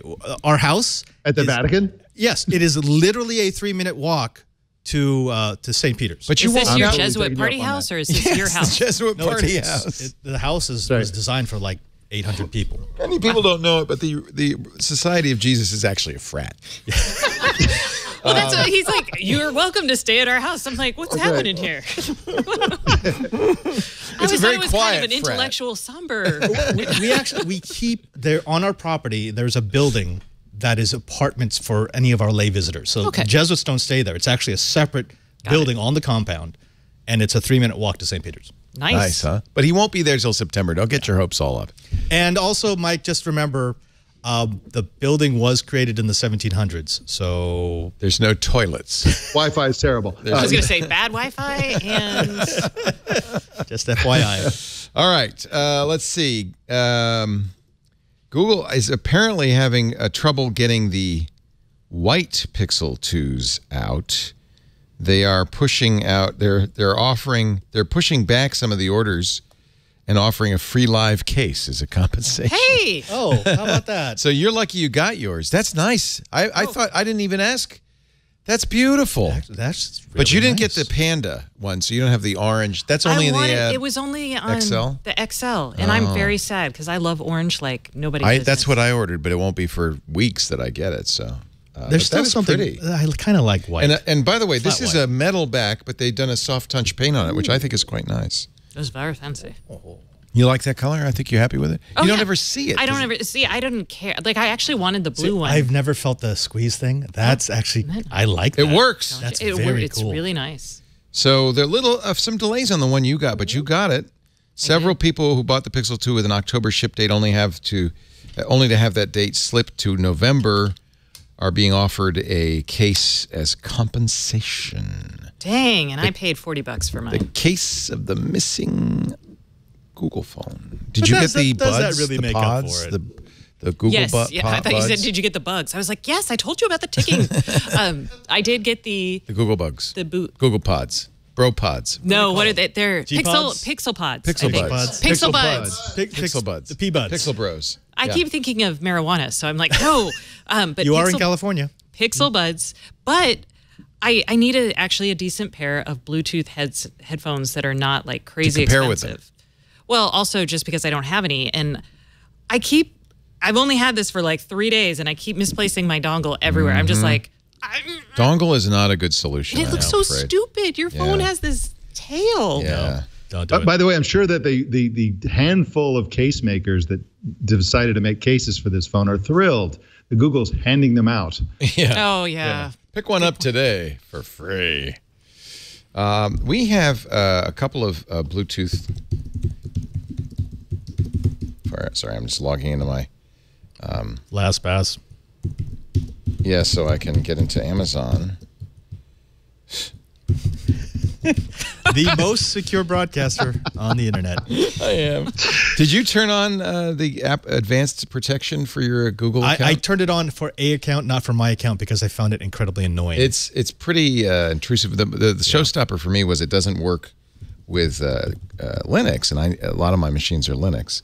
Let me show you the Bluetooth that we like, and I think you would like. This is from JLab, the Audio Epic 2, and it's not too well. It's $100. That's not cheap. Okay, because I lose my headphone. Like I'm a $50 headphone kind of person. There are Bluetooth. There's good Bluetooth. Let me see if I can find another. Most of my headsets come from the plane, the ones that they hand out. You keep those? I keep. I'm kind of cheap, but advanced protection. By the way, this is the little fob that Google suggests. You got a dongle, yeah. Right. So this combined with a Yubico key, that's what you need so that you can be on your laptop, your desktop, your mobile device. That's tough. Yeah, this is a little. Well, you don't need them both at any given time. Oh. You either use one for use the YubiKey, or I need two FIDO UTF devices, one that's a USB and one that's Bluetooth. And so I have it too, and I turned it on and then I turned it off because you also have to use Chrome. Yep. Doesn't work with Linux, although I suspect they'll fix that. And one other issue. I don't normally associate turning on Bluetooth with adding security to a device. Oh yeah. Well, I think it's all right. It's sending a one-time only code from that little Digipass. Oh right. Well, device. I'm not worried about them intercepting this communications. I mean, if you turn on the Bluetooth, you can turn it device, off again. Yeah, that's not great. It's like, what can I help I you lost find? my YubiKey. Oh. Wait, in there? No, I have it with me. I carry it around all the time. This I is the picked his problem. pocket. Now I'm logging. Hold on, I'm logging into Leo's account right now. I am Leo Laporte. I usually have it handcuffed via this chain. It's Well, not so a this purse. is- It's European. It's a European carry-all. It's a man bag. Well, and if you lose it, which I may have done, You're in getting trouble. into your account, there is a manual process, as there always has been, but it's more stringent than it was before. You have to spit into a tube so it can check your DNA against 23andMe. Will you turn on the That's a good super idea. secret authentication on your Google account? Oh God, no. Yeah. Well, also I should point out, if you turn on two-factor on your Google account, you get many of the same benefits. The most secure thing it does is the most inconveniencing thing, which is it doesn't allow third-party apps to use your Google account. So all of your you're using an Android device, but if you use an iPhone, none of Apple Mail won't work, Apple Calendar won't work, Apple Contacts won't work on your iPhone. You have to use all Google stuff. Right. And for some people, that would be a showstopper as well. But that's that's probably the main reason it's more secure is that no malicious third-party app or Chrome extension can hook into your Google account. You know, they have to get past this as well. So it's in that respect, it's for John Podesta at the Democratic National that's what Committee they who said. got hacked. That's why they created this. If you never leave your house, you're much safer. Yeah. Which is kind of this whole idea. Well, we talked about this with Steve Gibson, and the whole idea is if you enable great protection and great security, and yet it's incredibly convenient, it's not really great security. It's the Rapunzel problem. Exactly. It's security theater. I'm not looking in his pocket. This is inconvenient enough where it actually does add security. And in order to add security, I'm sorry, folks, but you're going to have to add inconvenience. That's just how that works. I found them. Clunk, clunk, clunk. So This is why they don't let me in the there's studio. a YubiKey, show and has then some I great have sounds. the Wasco Digipass, which is similar to what you have as a Bluetooth. You need the Bluetooth because iPhones don't have any USB connector, so you need that for Bluetooth devices. It works with phones and stuff too. You have surprisingly few fobs on your key. Like I've got a fob for my car. I've got it for getting into my daughter's school. I've got fobs for like the gym. I have If more I had fobs. one of those, I'm like, I have on the other end of that chain. I have a lot more Okay. fobs. Yeah, I have a ton of fobs. This is like the must-have stuff. Anyway, Life of Somebody Would you should come like out with a a- universal a, fob. You could just switch I between fobs. have a blue Then one. it's not That's secure. my Tesla key. Yeah. Somebody sent me this silicone nice. case for the Tesla key. Must have sent you one too. No, we bought ours because my husband, the leather case was just too big. Yeah. It was like too much. Yeah. So Does it and transform? And the Tesla key assumes that you know what it does because it looks like the car. So they don't have any legend on it. This has a legend on it. This was a listener who says, "Thanks to you, I can now make silicone Tesla fobs." Oh, covers. okay. And I do have a tracker on that, by the way. Just letting you know. It's also in the car. I got a tracker pixel on it. Yeah. Oh, that's right. Yeah. You can't steal a Tesla. No, yeah, I mean, you you could. can for a couple minutes. Well, no, there actually was a big thieving ring in Europe where they would actually disable the GPS and then pop them on trucks and then sell them for parts, So that basically. like rip out the GPS. I don't know if it was ripping out or if they were using Don't tell me about this. what are those things called that they Making me put in movie scared. theaters? Jammers? Yeah. Oh, okay. Yeah. Actually, you could do that. You could just wrap the GPS unit in Mylar. yeah, that's true. I used to live in a Faraday cage and it was awesome, you guys. Leo. Did you? It was my house. It was stuck. Not intentionally.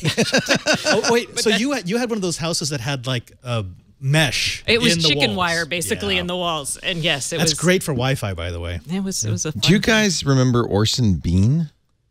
Did he write a bunch of science You fiction don't remember novels? him, no.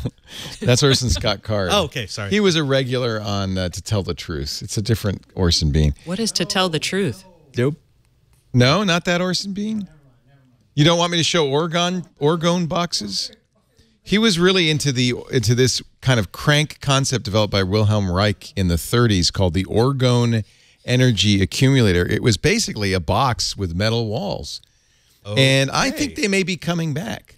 Oh, you can actually buy these. So telco companies, there's a lot of these. Well, it doesn't do the same thing that the orgone box was. It was seen as orgone was a massless, omnipresent substance like luminiferous It's a tinfoil hat ether. for your whole body. Yes. So they're octo. I think is it octo cages? So if you go into like any telco test lab Right, or yeah. Wi-Fi, They have to have them. Yeah, And they're it's an anechoic chamber for RF. RF. now they make them small though, which is super fun. So you could actually buy one. They're still like $30,000. But I'm surprised no one has offered one of these as a super wealthy luxury item. I mean, like a they make hyperbaric hyperbaric chamber? chambers, right? So you do that. So the EMF people. Yeah, you sleep EMF free, completely EMF free. Well, ironically, the FDA banned the orgone box. There's probably a good reason. Well, yeah, because you're living in a box. Well, no, it's harmless. sealed. You just spend an hour a day in that. It's not wait, like that was like a therapeutic thing. yeah. Well, that's why the FDA. But I'm banned telling it. you, this is basically a Faraday cage, right? I mean, it's a little Yeah. more than you need, but it does the job. Yeah, I mean, you could do it with just mesh. You can actually see through. Yeah, it. Faraday cage is just copper mesh. Yeah.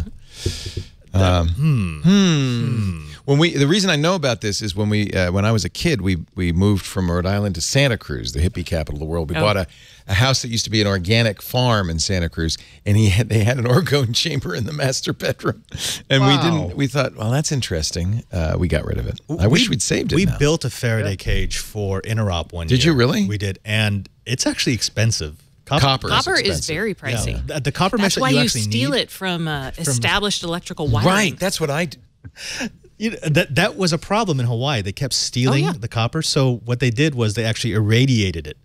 Not to be dangerous, but if someone brings the copper to a recycling center, they'll detect that it's radioactive and they won't buy it. Oh, it's like marking it. Yeah. Yeah.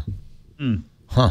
So were they so radiate radioactive that you would be, if you lived in the house, would you want a... No, it just means they wouldn't recycle it, because if they drop that into their vats, it would irradiate whatever else is in there, and it'd make it all. It'd be like a unsellable. granite countertop. Yeah. Okay. Wait, what? Granite countertops emit small bits they of are. radiation. Yeah, they are Yes. radioactive. Or bananas. Bananas are radioactive? Yeah, potassium. Oh.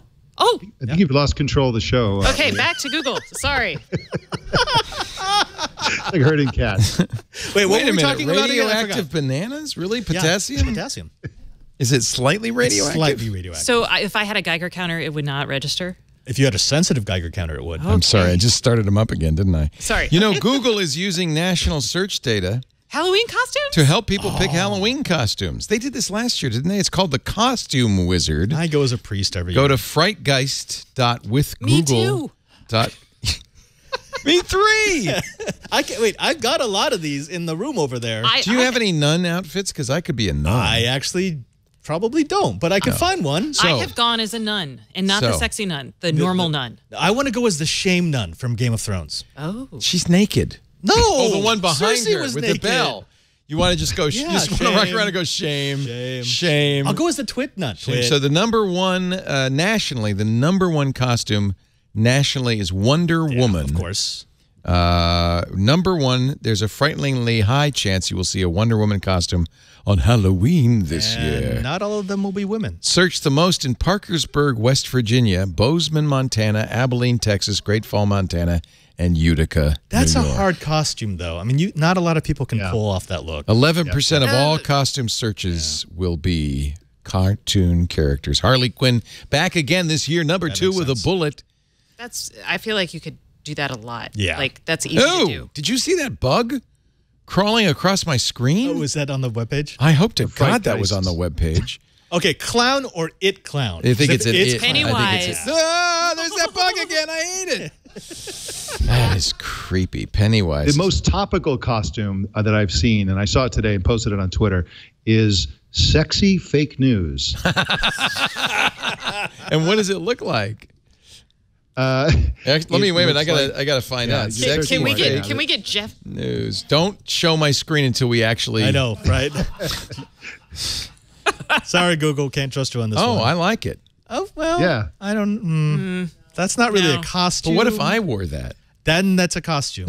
Then that would be fake news. And you need to tell us if you're going to do that. That does not show up on the Costume Wizard site, I'm afraid. Oh, so Wonder Woman's number 1 in Austin, but Michael Myers still number 1 in Victoria, You know, Texas. the classics sometimes. You just got to go with the classics. Now you can go local. I'm gonna switch to local because I bet you here in Petaluma there are going to be some different things are going on. I'm surprised there's no Pokemon on that list. Yeah. Pokemon. Was that a last year thing?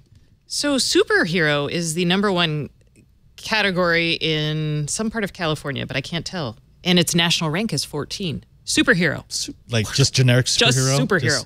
Like Wonder Woman doesn't count as that? Why is Mouse number 5? What kind of costume is a mouse? Because it's just face paint and some whiskers. And I saw a costume that was somebody dressed up as what did you call him, Stacey? Madam A. Madam A. Oh, that would be good. Oh, see, that's Echo witty. Yeah, I costume. like that. That's cool. To walk around like this.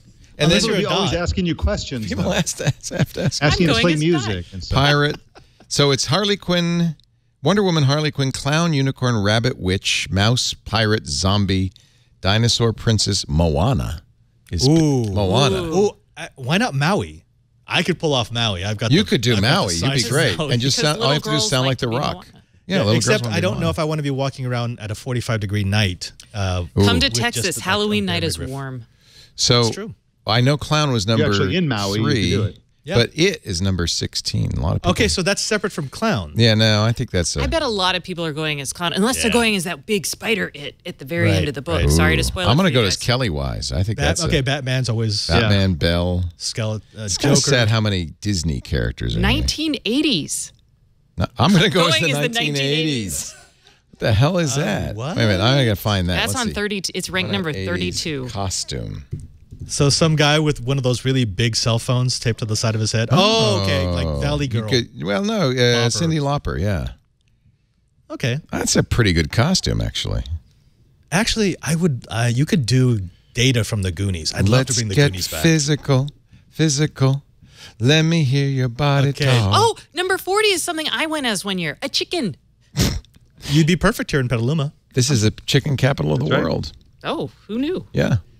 So that's a great marketing. Oh, in Houston, Texas, which is where I grew up, is one of the, for being a chicken, it is searched the most One of the in top Houston. places. It's number 3. It's really big in Houston. So how do they get this data? I need to know this. It's when I searched Fox costume the other day for my daughter. Yeah. And they look at my IP address, I'm assuming, and they just say, That's what Austin, they Texas. search for. Someone Yeah. searched for Fox. Okay. Yeah. Is that what she's going to be, a fox? She is going as a fox, yes. That's an interesting choice. Last year she went as a snow leopard. Oh, so she's really wildlife focused. There's a lot, yes. Her birthday presents are like donate to WWF. on my Fox, you behalf. can get like a nose, like a She doesn't fox like nose. masks, and she doesn't like paint. So she's got ears, the tail. We've got Victor here, and Victor, his kid is thinking years ahead. So this year he's going as Goku from Dragon Ball. Oh. And then next year he's going as Ken from Street Fighter, so it's basically the same kind of costume. You reuse it. I don't know who this is. I think it's oh, it's not on my page here. Wait a minute, I want to just ask you because I think it's Sweeney Todd, the Demon Barber of Fleet Sweeney Street. Todd, the Demon Barber of Fleet Street. Oh, I'm so sorry, you guys. Not here either. Where there it is. Okay. The trouble with poets This is what you'll Michael. never know it's deceased. This is what Michael is Stick going the as. priest. That's Halloween, Michael Myers, isn't it? Oh yeah, that's what it is. Jason. Jason. Yes? Right. He's got a chain. Thank you. It's you know why? Because he's been playing that Friday the 13th game. Oh, That's the hockey no, mask. I don't like Jason. that one. That's a scary game. I shouldn't let a 14-year-old play that game. You shouldn't let him walk around carrying an axe. Yeah, but it's an axe. We see it has a red edge on it, so the police know that it's not a real axe. Don't all axes have? I was like, you know what axes have? That's what he told me. I don't know if that works. Oh At night in the dark. They put the orange edge on it so the police won't shoot you. I think that's what they do. The kids today. No? Am I wrong? All right. I don't know. Should we just go on? Now you see, Stacey, why we get you to dinner so late every week. I'm like, I'm on the show. I'm just not physically here. I'm aware of what's happening. Yeah, but you're not. It's different when you're here. This is Like, why you she can asked for the tell. button, remember? Yeah. I'm like, oh, I do. I should have this is enough button. But that doesn't need to punch anyone in the face. Maybe just a light. Like It a lights move up behind on. him. You could have a move on button. Ooh. Yeah. We should do that. That would be fun. All right. Or for a remote guest like Mike, when he wants to come in, he can tap it, and there you go. That's right. And mute all of you. That'd be awesome. One Why quick are you thing before we move clapping? off- One quick thing before we move off the subject of Halloween-y type stuff. The nexus of scary things and Silicon Valley, they're actually making a movie about the Winchester Mystery House. Ooh, that's a good idea. Starring Helen Mirren, and it's actually they're playing it up as like a scary movie. So for those of you who are unfamiliar with this place, it's a place in San Jose near Los Gatos, where the woman who inherited all the money from the Winchester Rifle Company lived and basically went crazy, and she was couldn't racked stop with building. guilt. She couldn't stop building. She was racked with guilt over people killed This is by an actual place. Winchester rifles. Yeah, it's a real place. You can go and visit it. You pay $5 and you can take a tour. And so she kept building weird things to confuse the ghosts who were coming after her. You have And, doors that you open and then it just drops off of a second story. Stairs go right into the ceiling, like all this weird stuff. I've spent a lot of time there, and it's fun. It's That- weird. that- As a house- Halloween place, it is awesome. Yeah. It inspired one of the American Horror Story from the seasons. okay, yeah. So there you go. I was like, oh, I have read about this in the context Helen of Mirren. This actually doesn't sound scary. It just sounds really interesting. Yeah. Are they going to make it scary? They are. Just keep watching. There's there's ghouls and don't do ghosties. this. no. See, there's all the Winchester rifles that she inherited the fortune from. There's Charlton Heston in. Oh no, that's a different one. This thing was right next to the theater complex that I would always go to as a kid. Yes, right. Yes. Yeah. Right, the domes. That's where I saw think they're Star gone Wars now, for the though. first time. They are. I think they knocked them down. Yeah, it's right next to it. Yeah. Don't. You're going to do a those jump candles scare. are getting. I hate this. Oh, stop it. that was it right there. 500 rooms, spirits, souls, demons, ghosts, entities, apparitions, shadows, beings, devil, wraiths, specters. I'm impressed. That's pretty good. They have a good thesaurus. They do. They all mean the same thing, but they just said it in This 12 trailer different director looked at a ways. thesaurus. I have a thesaurus, and I'm not afraid to use it. Amazon looking for a new headquarters, 238 cities applying. It's getting shameless. And some of the methods, a little strange. This is Calgary. Graffiti. Hey, Amazon, we lost our rain jacket in 1988. Oh, well. Are they saying it's sunny in Calgary? Yeah, I guess. I guess. Do better.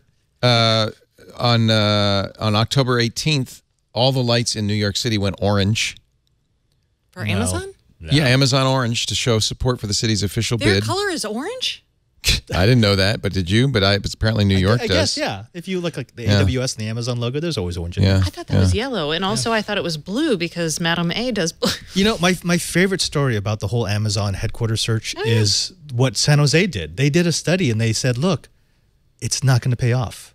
Don't do it. Don't come here. They decided we're not going to do this because 50,000 jobs sounds very tempting until you look at the cost of the 50,000 jobs. But there were some reverse psychology. What was the town, Karsten, that did the Amazon reverse psychology? Like Amazon, we decided don't come here. We showed it on the new screensavers on Saturday. Raleigh. Was it Raleigh? I don't remember. All I know is Amazon Rome would be an awesome second headquarters. Amazon Austin. That way I can sell my house this and move is to Seattle. Kansas City. There's a really big thing about. Let me turn on the sound. Oh boy, pretty cool. He's opening a bunch of Amazon boxes. Council, This is the mayor. Okay, he's explaining all the reasons why Prime is a bad idea for some people. Yeah. 1,000 products purchased and reviewed. Every review, a reason for Amazon to move to Kansas City. Tell Amazon. So I guess the idea he's is telling the citizens. Citizens, Sly James, the mayor of Kansas City, Missouri. I mean, that's nice, but come on. Amazon's going to No, choose he the wrote city that gives them 1,000 the biggest tax reviews. incentive. Oh, He wrote 1,000 reviews. And each review had a line promoting Kansas City like, I live in beautiful Kansas City where the average home price is just $122,000. And now he's banned for life on Amazon. You could buy Plus, you 1,000 reviews for about $1.25 each, just FYI. but the mayor really cares. He really does. Hey, and KC got Google Fiber, so well, unless it's Kansas City, if it's Kansas City, Missouri, not Kansas City, Kansas. Kansas City, Kansas. Kansas City, Kansas. It's actually really fast. We have a house there that got Google Fiber. They weren't going to get it until I kept telling them, do it. Just pay the fee. So that I'll is pay a the Jesuit fee. party house. That is a Jesuit party house. Because you It's got crazy super fast internet. It is super. I put a server there just so I could hit it when I need to. This is Frisco, Texas. Do you know where, that's nearby, right? No. No, isn't that? It's like just outside It's of outside of Dallas. This you yeah. can call Frisco. Oh, I don't know. What's Just going don't call on. San Francisco Frisco. Well, I thought, and that's when I first saw it. I don't know why it's. So, well, their internet speed is not super fast. Yes, that's exactly They why need you to shouldn't host that go on there. AWS, Yeah, so- no kidding. Austin is in the running, and except for our transportation woes, would be a good place. I really hope this Aren't you goes sorry? to a smaller town. You said no to really Lyft use and this. Uber now. We got them back because Oh. our state legislature decided that That's local right. Overturned. governments can't make their Overruled. own rules. Overruled. Keep it weird, Austin. Yeah.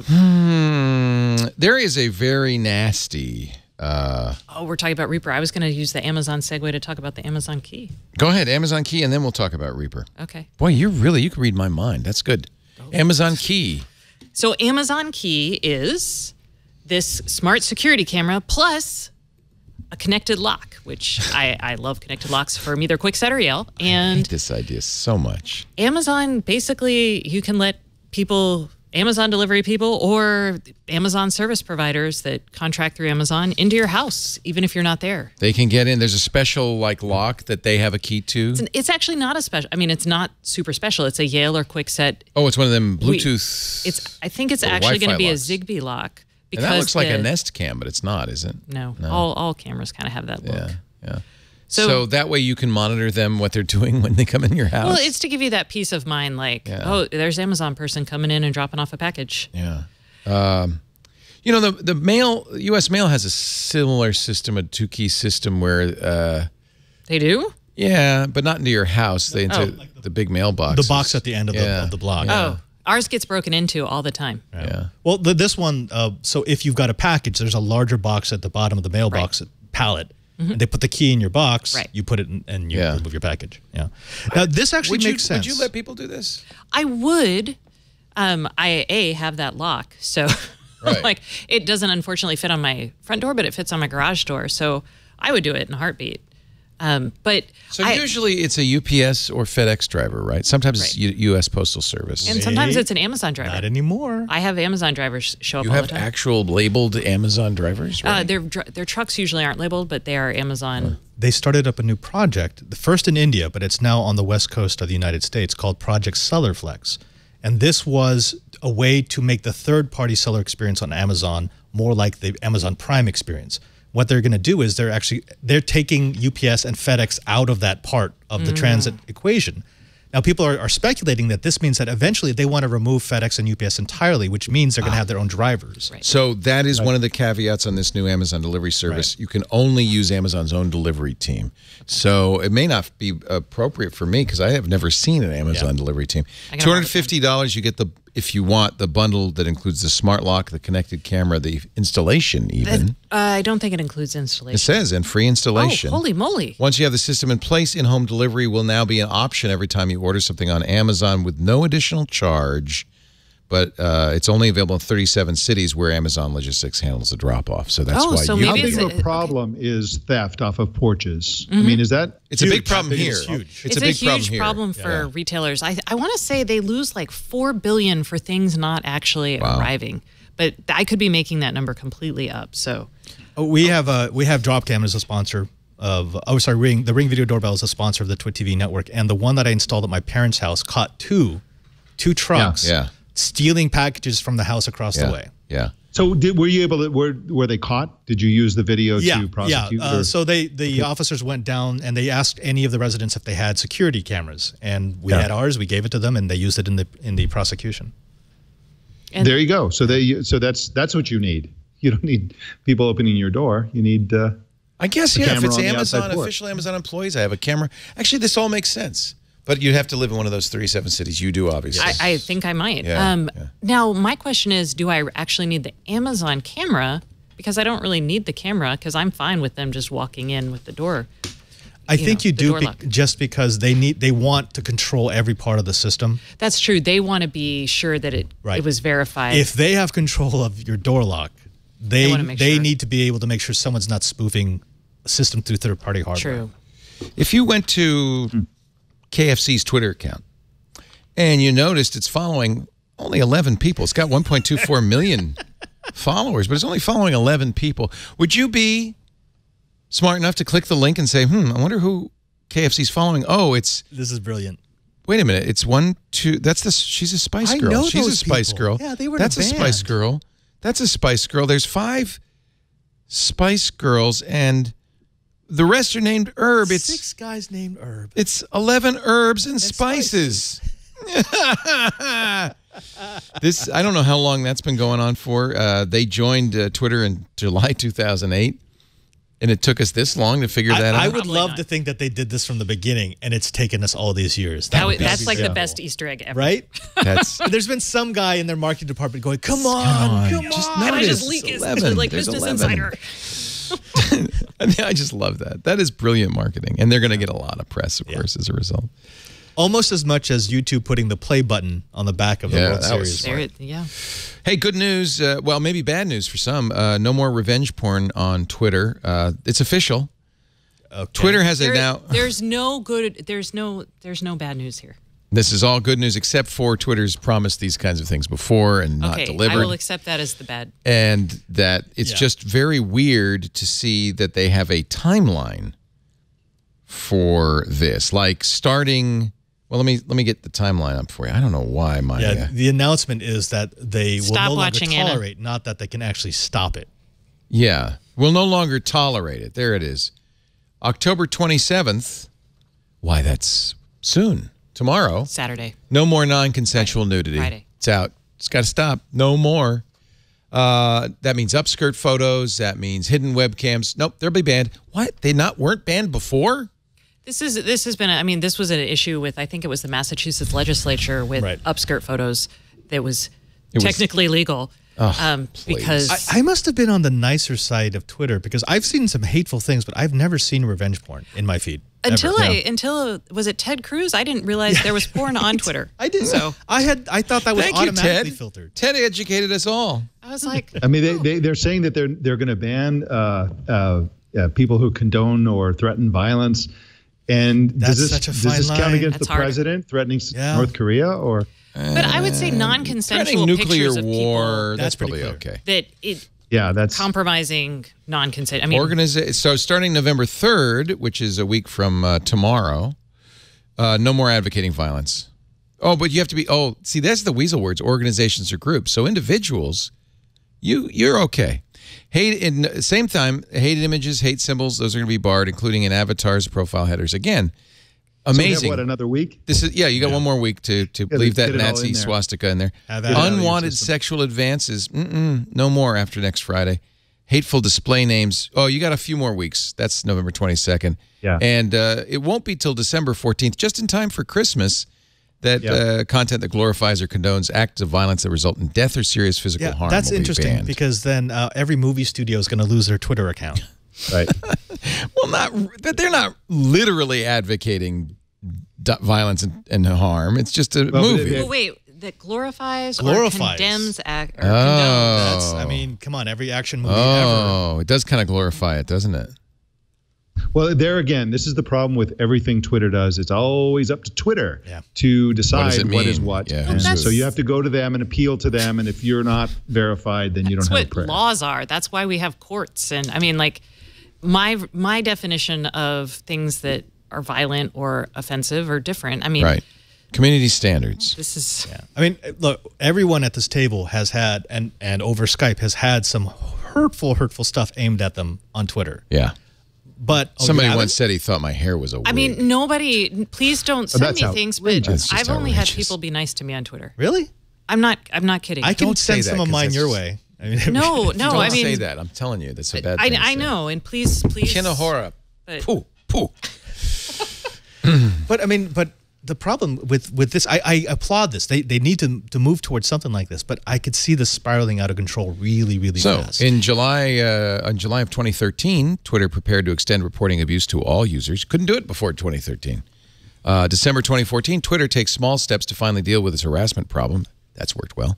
2015, in February of that year, Twitter CEO said, "We suck at dealing with abuse." Yes. That was Dick Costolo.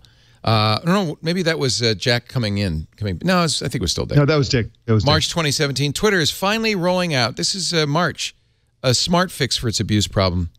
And finally, October, meaningful safety updates next month. This is Axios pointing out that it ain't the first time.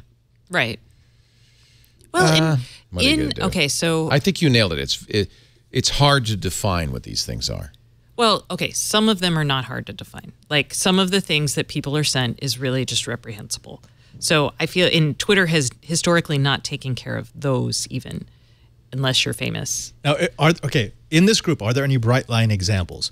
Someone puts a swastika as their profile pic. Is that 100%? You cannot mistake it. Is it a Buddhist or a Hindu symbol? Exactly. Well, no. It's the swastika, so it's not the reverse. Okay. It's the actual Nazi swastika. And let's say they put a couple of iron eagles and armbands on it. This is the legal system requires proof of intent. Right. And that's the hardest thing to define, intent. Is this intended to be hateful?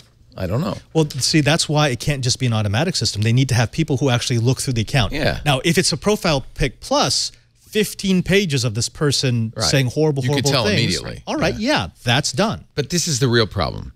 So you ban that guy. Right. What happens next? Starts up another account. Yeah.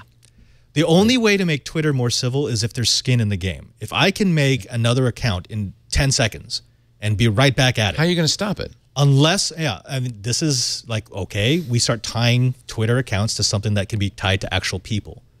That is such a massive change. It's super huge. And Twitter's going to say no. And what they point to is the Arab Spring. We talked about this on Sunday. And other times when Twitter has been very effectively used by dissidents, by activists to change repressive governments. To look at Turkey and the protests in Tahrir Square. These were all Twitter claims, Twitter powered. I'm not sure that's true, but they certainly, Twitter was part of it. And they're going to say, we can't force people to use their real identities because that will suppress. But those people are probably not on Twitter anymore. Well, my guess is that Twitter wasn't really ever that important. You need pseudonymity. So all you need to do is that you need to verify who you are to Twitter. And then once they know that you are you. Right. And then Erdogan just says, and okay, you can Twitter. Put any public name you want. Who is this guy? But to the public, you're anonymous. You use a fake name to the public. But the government can subpoena when Twitter that, decides they want to be big in Turkey or big in Russia, they'll say, oh, is this guy bothering you? Here, let me give you his account information. What you And- need is an organization. And there are also gray areas like the Palestine Liberation Front. Yeah. Is that a hate group? Well, to some it is. To others, it's a freedom fighters. And who's going to decide that? So many gray areas. There's the example of threats of violence. Typical example, in the old days, somebody could say, "I'm going to kill you," and then that was banned. So they said somebody should kill you. Right. What if somebody kills you? Like there's a whole spectrum of ways to threaten somebody, and everybody gets the message. It's the same communication using words that are increasingly difficult to ban. There's really no hard and fast black and white rule that you can establish. I don't condone violence, but I wouldn't weep for you if someone were to kill you at this rally. Right. Expressing an opinion. Well, and what's really significant is that this is happening in the White House. This is happening. And so. Well, the First Lady said she was going to take this on, and I'm sure that's no more bullying. Not happening. Just be kind, okay? Just be kind. I mean, here's the only way that something like this works, and you can extend this to Facebook as well, is if you had an organization that enough people trusted to keep them anonymous, could do their verifying. Say, yes, this is a verified account. But then they've got to have awesome security, which means they're going to have big company backing. And which gives, they can't turn down government subpoenas. So suddenly... you could if it was, say, a nation state, like if the Vatican were to start doing this. Do we have anything to fear, Father Robert, now that they have... How many Catholic I did tell you conspiracy that theories now there? that they have I'm doing special projects. superior you know that, right? technological skills at their behest and command? I'm just saying. So this is something actually that is serious and you should worry about. We covered it on Security Now in great detail. It is an IoT botnet that is growing really rapidly. Already 2 million IoT devices, mostly routers, have been compromised. The botnet is growing at a rate of 10,000 per day. Now, a botnet that had 1/10 the size, the Mirai botnet, brought down on Christmas Day, you may remember, the PlayStation network and Xbox network was used, and that took advantage of flaws in routers, some of the same routers that we're seeing, by the way. Unplug those routers, in this new botnet. IoT devices like IP wireless cameras, just unpatched devices. This new one, which we're calling Reaper, although Checkpoint is calling it IO Troop. They say Reaper's going to get the headlines. A new IoT botnet storm is coming. It's recruiting IoT devices at a far greater pace and with more potential damage than the Mirai botnet of 2016. And if you look at the attacking IP addresses, this graph, which is growing pretty much it's almost exponential. It's a straight line right now. This is since the 29th of September. This is in 3 weeks, how much this has grown. It is growing really rapidly. But what we don't know is who created it, who controls it, and most importantly, what do they plan to do with it? There's nothing more to say except that's the facts, Jack. Was discovered by Checkpoint Security. The devices involved are cameras, D-Link routers, a number of D-Link routers, a number of TP-Link routers, and Netgear routers, AVTech, MikroTik, and Linksys. And we've seen many of these before. Your favorite, the Synology Disk Station Manager. Right. Well, that's a NAS that someone put on the internet. You're not supposed to do that. They create a router, the SRM. Right. And that you can put on the internet. So many of these devices... But my Synology's on the internet. Through your router.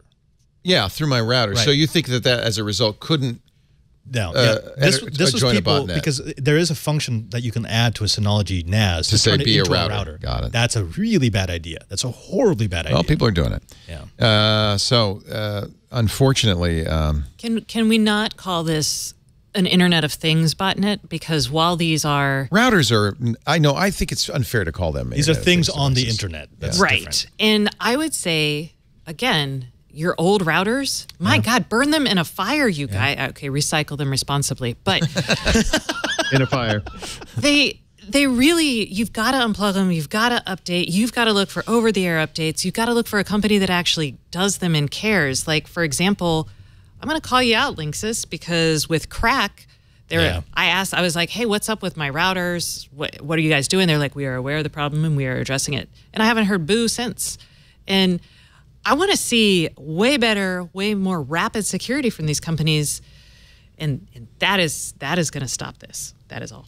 Well, I mean, then we also have the D-Link lawsuit right now. Oh, yes, we do. And they've thrown out a lot of that. Half of that lawsuit has been tossed because you can't really show any damages. You can show that the equipment is vulnerable. Is this the FTC one? This is the FTC one. Okay, yes. Yeah, and that kills me. It's like, wait a minute. We need some leverage against these manufacturers that will release a product and then they won't update the firmware for 5 years. Well, and what you need is damage. I mean, and this is the problem with security up until now is it's all been an externality. So the people who pay for it, I as a consumer spending my money on my router that is super cheap instead of super secure, I'm not paying for when it takes down, Dyn or my Netflix. So I had a know-how segment planned for late last year, where I was going to show people how easy it was to scan a range of Comcast IP addresses, figure out which ones were vulnerable, and then get in and pivot. And it was basically a point and click type thing. And I thought better. I'm like, this is too dangerous. But the fact that it's too dangerous also means I can't believe that this is still possible. These are actively supported devices by Comcast. And I can exploit them with a script kiddie toolkit. And that's ridiculous. And that's not unique. That's common. Just go down the list of all those devices from all the major manufacturers. What might be interesting is, unfortunately, like traditional, like the actual, when I think of an IoT device, these don't have the bandwidth or the compute power to be interesting. But if these could ruin something like that. In a giant network, they do. You pivot. You pivot. So it's an amplification attack. So you don't care about the power of the device. As long as they can reflect something, you're happy. Now, but it's even worse than that. That's the one thing. If I own the device and I can just make it send traffic, already that's valuable to me as a black hat. Use it as a DDoS. Right. But a lot of these that allow me remote code execution, they will allow me to pivot. So now I can see inside your network. Now maybe I don't care what's in your network, but if I did, it's as if you don't have a firewall. And that's the problem with the crack attack, which is clients, mostly IoT devices, that join networks, although actually not mostly IoT devices, including phones and laptops. Yes, all kinds of things. Yeah, all kinds of things. Anything that joins a network is vulnerable. The sad thing is, the interesting thing to me is the Mirai botnet had one flaw that it was taking advantage of. This one is much more sophisticated, which makes me nervous, makes me suspect maybe a more sophisticated actor is involved here, like, let's say, a nation state. It is a broad range of vulnerabilities being exploited. And as a result, that's why it's such a much broader range of internet-connected devices. And what's also interesting is many of these devices do have patches, but people just don't patch them. Yep. People just don't patch them. Well, that's because it's a pain. It's a pain. They don't make it easy. Sometimes the patches aren't available in a way that is easy for you to do it. One of the reasons why I suggest the Synology routers is because they will automatically update. I like that. Some people hate that. I love it because a consumer, like my parents, I can give this to them and say, just leave it on. It will take care of itself.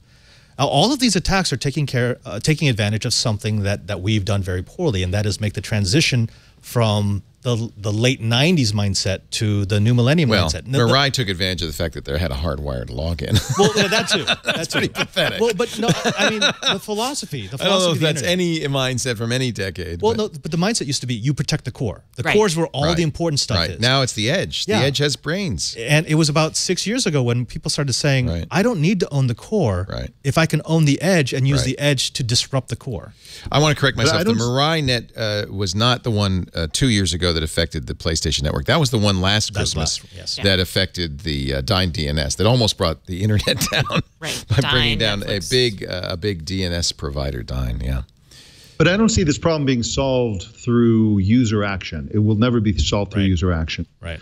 In terms of their purchasing, what they buy, and then what they do after they buy, because most of these attacks don't directly affect the user. Like right now, for example, people listening to this, some percentage of the people listening to this show or watching this show have that on their router. Okay, what bad thing is happening to them right now? Right. Nothing really. Right. It's kind of an abstraction, and if you think about the number of users who don't take action when they have phishing attacks, when they have Trojans, when they have all there's these actual malware problems. Yeah. right in front of their face. You could be part of the Mirai botnet or this new botnet and not know it. Exactly. There'd be excess traffic coming out of I was your... going to say, your broadband may slow down a bit. Maybe a little bit, but it didn't need to slow down much. By the way, not only does it take advantage of at least 7 or 8 different vulnerabilities, it has an entire Lua-based back end that allows new code modules to be downloaded to infected machines. This is much more sophisticated. It's a malware that can be updated more easily than the more than the Internet routers. devices. That's good. So even if Checkpoint, a Chinese company, Qihoo 360, also found this, even if they were to analyze it and say it does this, it could do something different tomorrow. They know at least that it's programmable. So this is that's really scary. just so, you know what? In a couple of weeks, we'll say, oh, now we know what Reaper was designed to do. But right now we don't. We just know it's out there. Well, and it might be designed to do something different later. And it might, just drop in a new module. I asked Steve, well, what can't they figure out what the command and control networks are? He said, no, there are a variety of IP addresses. Very smart about that. They're very smart. Can you? I mean, all people should do, and the problem is, it's not that people watch this show because they know enough anyway to keep their stuff up to date. Is look at this database of infected devices and unplug them, as you said. Donate them. And responsibly recycle Responsibly recycle with a hammer. Yeah. Because, you don't want to give it to Goodwill. Give it to someone else, no. Right. So unless you really don't like that person. No, it affects all of us. It affects us, not them. I was joking, but yes, absolutely. Here's the fun part. Your neighbor who might be having compromised equipment, it's not just your neighbor's problem. Your neighbor's on your segment. It's less your broadband, but it's even less your neighbor problem than the world's problem. That's the funny thing is the burden of this doesn't, as you point out, lie on the guy who's infected, and so there's even less reason. Yeah, if you ever want to get depressed, just Google like security and externalities, and you will just be like, we will never solve this, just like we will never fix the climate, and. You know, I feel bad about Snap, though, because they made a whole bunch of spectacles. You have some. I have my Snap spectacles. Remember how cool they were? Everybody wanted them. You couldn't get them. You had to go. That was like a hot No, second. I don't remember that. Apparently, according to The Verge, Snap is stuck with hundreds of thousands of unsold spectacles and spectacle parts in warehouses. Actually, this is the information. Snap expects demand to continue after the holiday, or thought demand would continue after the big rush last year, and ordered hundreds of thousands of additional units. But once it opened sales to a wider audience, the demand dried up, and This is the whole thing. They were cool because they were scarce, and then they created a glut, and nobody cared. I think it's a Silicon Valley thing. Like, they were cool because tech people were like, it wasn't even not even tech people, tech journalists. Yes, some tech journalists. I thought they were ugly. Exactly. I never wanted to put these things on. I liked them, but I wore them once, and I never wore them again. They didn't look fashionable and fetching like Google Glass did. Could you get me my spectacles so I could show people how good they look, at least compared to the Felix Grace? They might be in the drawer on the lower left there, yeah. Well, the big issue wasn't even they the might fact be in that the they have closet so many up unsold. behind. I think they're behind the June oven and just to the left of my Gear VR and Lord, I have a lot of crap. The average Snap glasses user. That better be on your countertop. June is still in use. Okay, I'm sorry. You were trying to make a point. No, I say the average Snap spectacles user used it for a week? Yeah, something like that. Right. So even the ones who did use it, they realized, this is not ideal. Don't worry, they have $2.8 billion on hand. Although they're burning at the rate of $40 million. Remember when they said they were a camera company? I wonder if they still say that. Every 6 months. They almost bought a Chinese drone maker. It fell through. So these don't look bad at all, I think. Here, okay, let me try them. Let's see what happens. They might look good on you with your striped shirt. Let's go with the hipper. Oh, see, look how. Okay, actually, on you, they're not bad. They're not. I feel kind of like, do you feel that I'm not hip enough to wear those? I just feel like you exude a certain gravitas that maybe these spectacles do not accentuate. Nice save, Higginbotham. Nice save. Well done. No. What you're saying is I look like a cartoon character wearing them. I do kind of. See, I thought that they should have the yellow circles both on the same side, so it looks like that emoji looking up. You need little You know what I googly mean? eyes for these. I Oh, forgot. you know what? If they had animojis on them, I bet they'd be amazing. And emojis make everything better. We know Right. this. Exactly. We know this. And they had this nice, weird rubber case with proprietary charging that if you lost it, you'd never Well, charge them. yeah, again. because what I really like is proprietary the things. in Love, the tech. Yeah. love Yeah, proprietary connectors. things. Yeah. And they're recording right now. Wait, are they still linked to the Wi-Fi? They're linked to my Snapchat, which is on your phone, which is on my which is phone. not here. Oh, which we could be totally. Because that if was you're- like if that was you're like on- 3 phones ago, right, Leo? it was 3 phones ago. Check Leo's Snap account. Check my old phone. Somebody says it looks like I had cataract surgery, and I'm just recovering. Yeah. Not a good look. Those look like Marty blue Feldman. blockers. Marty Feldman. They do. Would you like them? Because they really do look better. They actually really do look good. on you. I have an amazing pair of sunglasses that have Swarovski crystals on them that I wear. But do Yeah, they but have they don't yellow have camera. circles on the I corners? think you actually look really good in those. I'm like- Doesn't she look good in those? I think you They should. do. I can do the whole show. Yeah. How do you make a picture? I forgot. That's the lens. I think. I There's a think button that's how up you put here. a fingerprint Up on the here, lens. This is a button. Well, this is just like the speaker. You just now have it's to hit recording. it. There it Hit is. Now it it's really recording. hard. See that? Go ahead, do it again. Wait. See, Oh, see Oh, the I light? see the red light. Oh. I'm recording this Yeah. on Leo's. I don't know where it's going. Phone. Which Oh, it's still recording. I think is at his Oh, no, it's house. I think it's the essential phone, which you're going to inherit. I don't know. It's not that. It's probably the Note 5. Now that would be a cool feature. You don't I will want say those. these. No, I'm good. Those will be a collector's item Yeah, at some you should point. save them. You can put them in the. They're going in a museum. I have a little there you museum go. I'll behind do my an desk. IoT museum, Yeah, and then you I should could do put that. them there. That I thought this was kind of neat the way they fit in the case and everything, and I don't know. Yeah, I'll put them in the museum behind me. if they were the That is an turquoise era, ones, I would a take moment them. in time, isn't it? Do you remember when there was a time that people were paying for 4 or 5 times over the asking price? I think that was just tech journalists who had to I write think the so. story. No, we had an engineer here, Kara Cole, who told me I will pay you up to $600. Could they open source this? Could they put this and give this to Yeah, it's called a phone. It's a camera. I mean, I doubt this is anything too. I mean, I'm just thinking if I could use that and build apps against. Okay, yeah, that would be so- cool. It would have been nice if it had been an open platform. You might have more people buying them.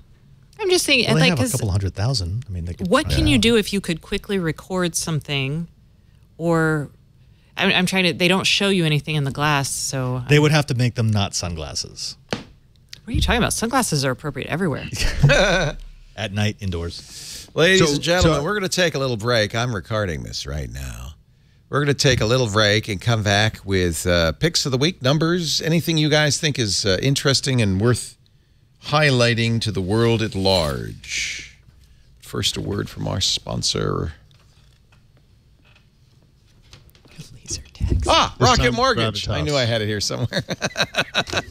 I love Rocket Mortgage from Quicken Loans. Actually, I can't really say I love Rocket Mortgage. I love the idea of Rocket Mortgage, and I know that the next time I buy a house, I will use Rocket Mortgage because when we bought our house, Lisa and I, 4 years ago, we didn't use Rocket Mortgage. They weren't around yet. We used that big bank that everybody knows, the #1 lender in the country with the whips and the horses. It's like Devo has a bank. Yeah, Devo has a bank. Don't ever borrow from Devo's bank. First of all, you have to go to the bank. You have to go, and then there's somebody there, and this is like 4 years ago, but you might as well have been 1895. No, it might be a little later because he didn't have an abacus. He had a calculator that you had an amortization table key on, so he was. And he had a sheaf of papers. If we give you this loan, and then we calculate your monthly payment based on the down payment would be 400. No, that's wrong. It was crazy, but that wasn't the worst part. Then we go home. We say, okay, fine, we'll take it. Okay, and he says, good. Well, we'll be in touch because there's some things we need. Well, we were in touch for weeks, for 2 months, sending them stuff every week. Another batch of. Well, now we need pay stubs from your job 4 jobs ago and stuff like that. I mean, literally, it just went on and on. We almost lost the house. I've told this story before. I won't belabor the point. It was not a good experience. In comes Quicken Loans, best lender in the country, fabulous, very forward-looking, #1 in customer satisfaction year after year. They realized this is old-fashioned. It's not keeping up with the times. We need a client-focused technological solution. So they created Rocket Mortgage, and they had 3 goals. Goal number 1, they wanted you to make it simple to apply. So they do the entire thing online. There's no paperwork, literally no paperwork to apply for the loan. You have to sign papers at the end when you get the loan. But to apply, no paperwork, no going to the attic, no searching through. It's simple. It's fully transparent. They tell you exactly every step of the way what's going on, so you understand fully. And then, based on your income, your assets and credits, they have relationships with all the banks and everything. So they say, okay, you give them some basic information. They say, is this you? Is this your bank account? Do we have permission to access it? Yes. Okay. Now we know what we need to know. And within minutes of you sitting down to do this on your computer, on your laptop, on your tablet, on your phone, it'll say you're approved. And there's a big button that says print out your approval letter. You bring that to the open house. You're done. You've got the loan. Rocket Mortgage. You apply simply, you understand fully, and then you mortgage confidently with Quicken Loans. It's rocketmortgage.com/twig. If you're buying or refining, in my mind, there is just no better way to do this. rocketmortgage.com/twig. They're an equal housing lender licensed in all 50 states, NMLSconsumeraccess.org, number 3030.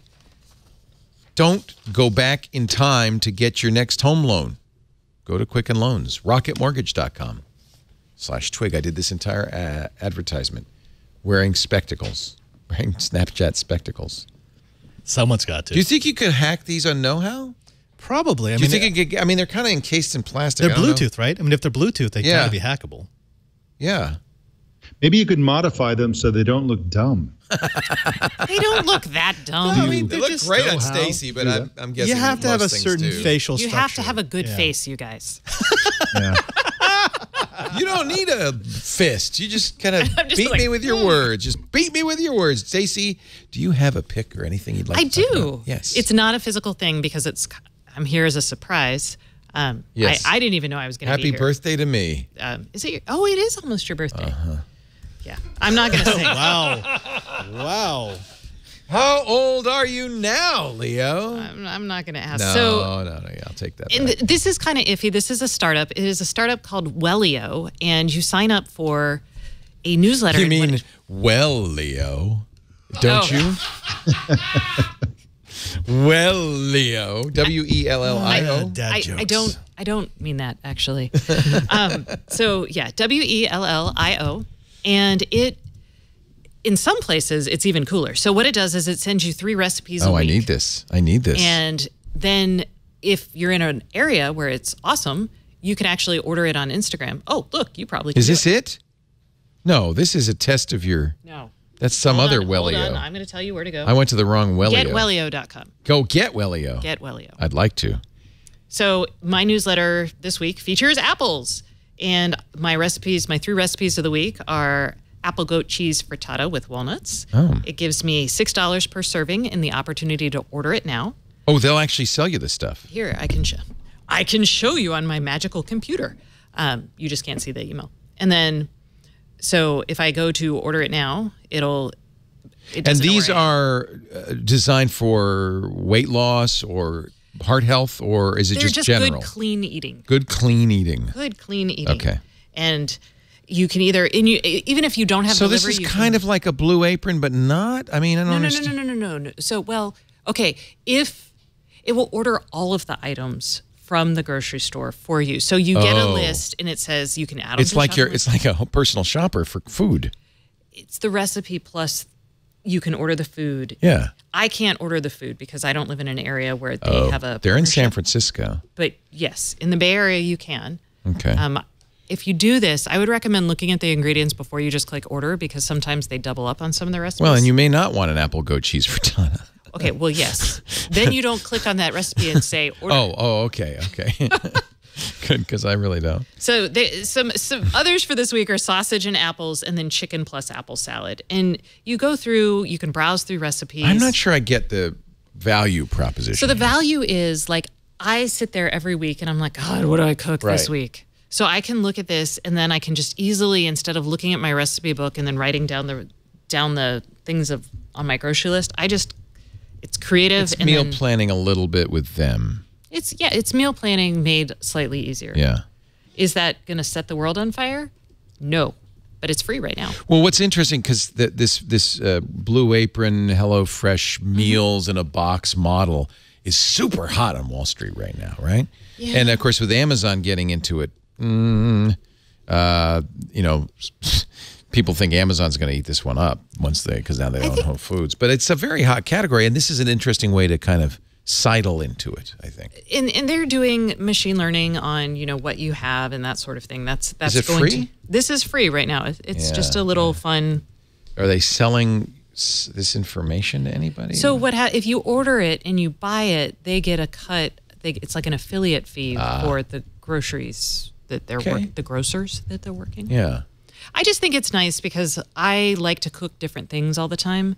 But Blue Apron, a lot of times, this is more open-ended meal planning, right? Yeah, because they want me to do a lot more work than sometimes I want to do. Yeah, and sometimes you just want to eat. Yeah. I don't want to cook. Send me almonds. Well, I'm not going to get Blue Apron every day of the week, so this is kind of a fun way to go. I don't know. I like to cook. I like to cook too, and that's why I like Blue Apron. But we only get it 3 times a week. It's not like we're always doing it.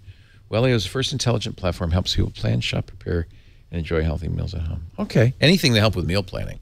That's That is the worst a nightmare, thing isn't it? for me. Yeah, So. yeah.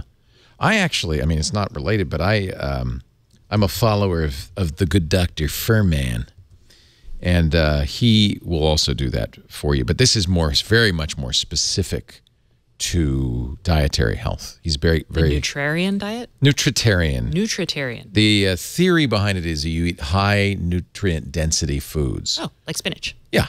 Okay. And you focus on that, you know. And so he'll send. I get a recipe, I think, every day from him. He doesn't order food for you. You still have to shop. But he sends you good for you recipes. You get lots of good free recipes. Yeah. Okay. Yeah. You should try it anyway. It's I will. fun. Yeah. I like Chocolate is pretty dense, right? It is. It's dense. I don't know if it's nutritious. Chocolate torts are even denser or more dense. Or super fudge. dense. Fudge is crazy. Who's the Oh, man that is who dense, woke up yeah. at- Super In fact, dense. I feel dense just thinking about it. Mr. Michael Elgin in Tbilisi, Georgia, home of wine. Yes, that's right. I have a tool of the week, and I promised that I would tell everybody about the ultimate Android phone that did everything you would ever dream of, specifically preventing you from being overly distracted. Leo, I have a dream. I have a dream. My dream is to have, I love everything about going full on with a watch that connects to the internet and so on. Yes. And you can make calls with a watch like the new Apple Watch, some of the Samsung watches. But the only problem with that is photography, because the only thing that the new expensive $1,000, $900 phones have that I really want is a really, really good camera. That's a very good point. This really become about the camera more than anything else, right? You could just camera carry is a camera. everything. You could carry a camera. There you go. And that is what this phone does. The ultimate Android phone is the L16 camera. It's an Android device that has 16 lenses in it, 16 camera modules in it.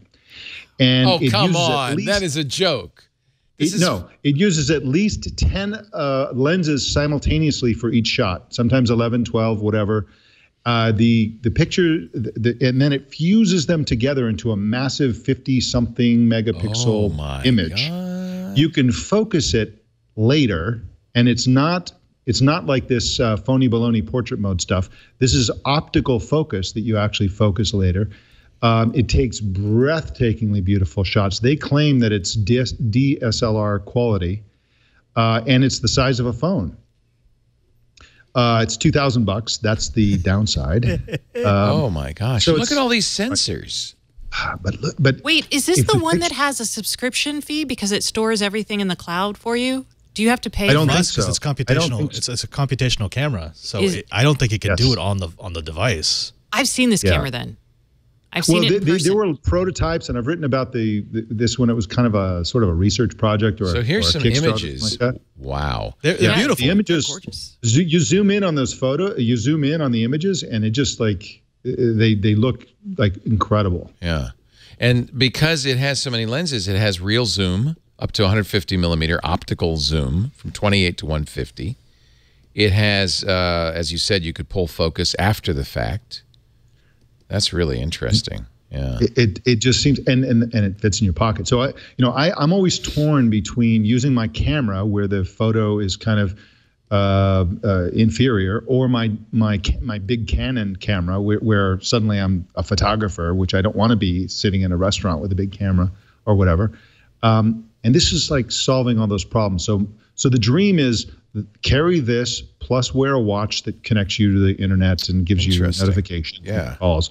And I think that's a better scenario than actually having a smartphone. Well, how many cameras are front-facing? All of them. No, I mean, all of them. No, like towards you. Nothing. Oh, no, zero. Well, because then I can't take selfies. I mean, how am I going to use this? It's not a selfie cam. You can turn it like this. Not a selfie cam. I'm going to wait for the model that has 17 cameras because I'm a bit more of a photo snob. No, but seriously. Yeah, with 16 of them as the selfie camera. Right. I remember when they first released or talked about this, and it's an incredible idea, but now that I'm looking at it, I'm thinking the first thing that's going to happen for me is I will put my fingerprints all over at least 5 of those camera lenses. I'll have to clean that off every single time. But it is an amazing piece of technology.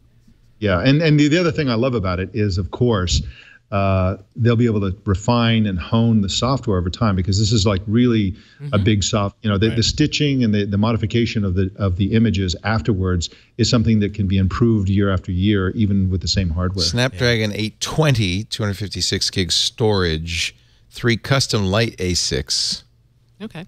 You can't think of this. Did I mention the name? It's called the L16. Yeah, the Light. The Light.co, if you want to know more. Light.co. You can't think of this like a regular camera, because we think of regular digital cameras in terms of megapixels. That doesn't work when you have a computational camera. Right. There is no megapixel. It's technically infinite megapixelage. You must think of the algorithm. Exactly. Yeah. But that also means, like Mike said, it means you could take the same picture, and when they improve the algorithm 5 years down the line, it becomes a better picture. That's the amazing part of it. This is... And the scary part, because... Yes, I know. What I'd love to see, though, I mean, really the chief benefit of this is the size. Yeah. But what I'd love to see is this kind of computational photography. And I think Sony, in particular, is starting to do this in DSLRs or actually usually they're mirrorless 16 cameras. lenses with full-size Sony camera lenses, 16 of them. Okay, that's not going to work. I don't know if the multiple lens thing is really... trillion megapixel You could probably do the same thing with a zoom. But anyway, I think it's very interesting. And I do think you'll see some stuff. The problem with Canon and Nikon is they've been really slow to adopt these kinds of new technologies because they have such an investment in existing models. This is always the innovator's dilemma, right? Yeah. Sony's been able to kind of somewhat eat their lunch because they don't have such an investment in their existing platform. And I wouldn't be surprised to see a company... Remember the ray tracing camera? The Lytro, the Lytro, everybody was so... This reminds me a little bit of that. Everybody was so excited about what the Lytro was going to be and do, and it never really went anywhere. But at some point, I agree with you, Mike. Computational photography, we all agree, is the future of photography. But, this is a step on the road. I'm not sure I'd want to spend $2,000 on it. You could get a pretty good camera. You could buy 5 of these for the cost of that nice lens, Leo. What nice lens? Yeah. The one you're stop looking at me like that.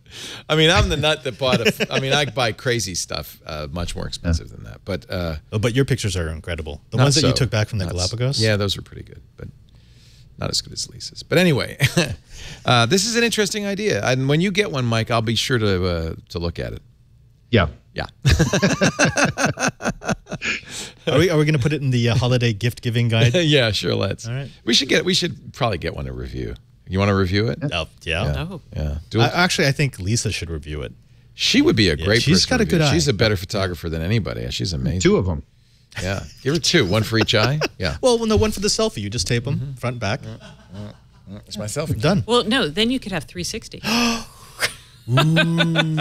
How many lenses would you need for 360? That's more than enough. Like all the lenses. All the lenses. Well, if you do a 180, then you just need 2, and then they'll stitch it together, right? Master Father Robert. The Right Reverend Father Roberto. Well, I already showed you my projector, so I wanted to show something a little lower cost. I did kind of steal your pick right No, that's all good. Jason, a while back, he kind of challenged me. He said, you can use a Chromebook instead of Windows. You fell for that?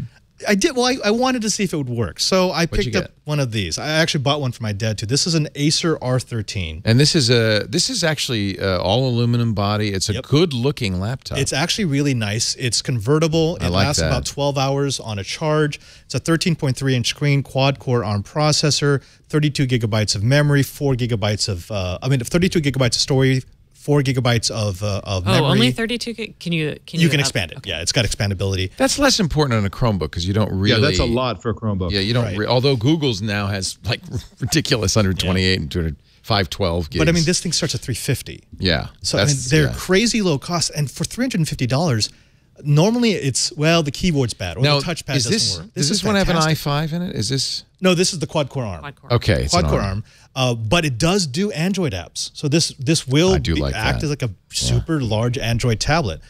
And I have to say, I've been using this on Know-How. It's replaced my Windows Notebook for Know-How. It's replaced my Windows Notebook for some of the other shows that I do. And I don't miss Windows because I just need something that will access Google Docs, that can do Twitter, can do email, can do Hangouts. Here's a little tip. Oh, if you get a see? song stuck in your head, Cortana got jealous. I was shielding her ears. Instead, I activated her. I'm sorry. Here's a little hint. Here's a little hint. Buy a Windows notebook. Yeah. But yeah, this thing, I like it. This actually, for most of what I do, would work just fine. Unfortunately, not for everything because I also do video editing on my notebook, and that's absolutely not with a Chromebook. Any sort of coding as well. It's out the window. There's a couple of kludges for getting Arduino programming to work properly on this, but they're kludges. But I would say for my parents, because I bought one each for my parents. They are great because they're virus proof and they're incredibly easy for me to manage remotely. And at $350 a pop, it means that I'm not going to get a call from my dad saying, I just dropped the $1,000 notebook you sent me. And the screen broke. So I bought the Pixelbook, which was the base unit. This is $999. That won't come for a couple of weeks, but I would love to do a head-to-head comparison. Yeah, I mean, that is definitely nicer. The Pixel is going to be so beautiful, and it's so stylish. Expensive. But yeah, you could buy 3 of these things for the cost of that. I bought my daughter the Samsung Chromebook Plus. I've actually bought 2 of those, one for me and one for her, and that's really nice for $500. So there's great choices out there. There really are. And I that's what you remember want. a year ago even, Chromebooks, the low-price Chromebooks they were bad. That's all we called for a year ago. That's all we were saying is just give us a mid-range Chromebook. I think that would be a market. So would that pass the Jeff test? That's a good question. Yeah. He got a Pixelbook, so he'll have his in a couple of weeks too. Well, so I find that people who have Pixel Chromebooks, they're kind of snobbish. Yeah, we don't want to use anything less because we've got the best money can buy. It's like the $2,000 camera phone. Wow, this was so much fun, especially because you were in studio, you guys, and I'm sorry that you couldn't also be here, Mike, but it's always a pleasure to have Mike Elgin, gastronomad.net. He's traveling the world with his wife, Amira, to create amazing food experiences for people. He's done Barcelona. The next one is... The next one is going to be Prosecco. That's going to be next year in Italy. Yeah, these are pictures of the event in Barcelona. Fun. You met the best baker in Spain and got lessons, and looks like that's a little ham paella. It was life-changing for us, and we were the hosts. It was just an amazing experience. But the next one is Prosecco, and Provence is right after that. They're both kind of in the spring, summer. Oh, man. Or, Mike, if you'd like, we'll send you some of the mystery Oreos. Yeah, please. Yeah, that would be great. Don't add those to your gastronomad experience. That's Mike's also one of the most astute and observant and thoughtful writers in the tech scene, and you can catch his writing at Fast Company and Computer World. Yeah. There's still a Computer World, right? There is. Okay. And IDG and across the IDG nice.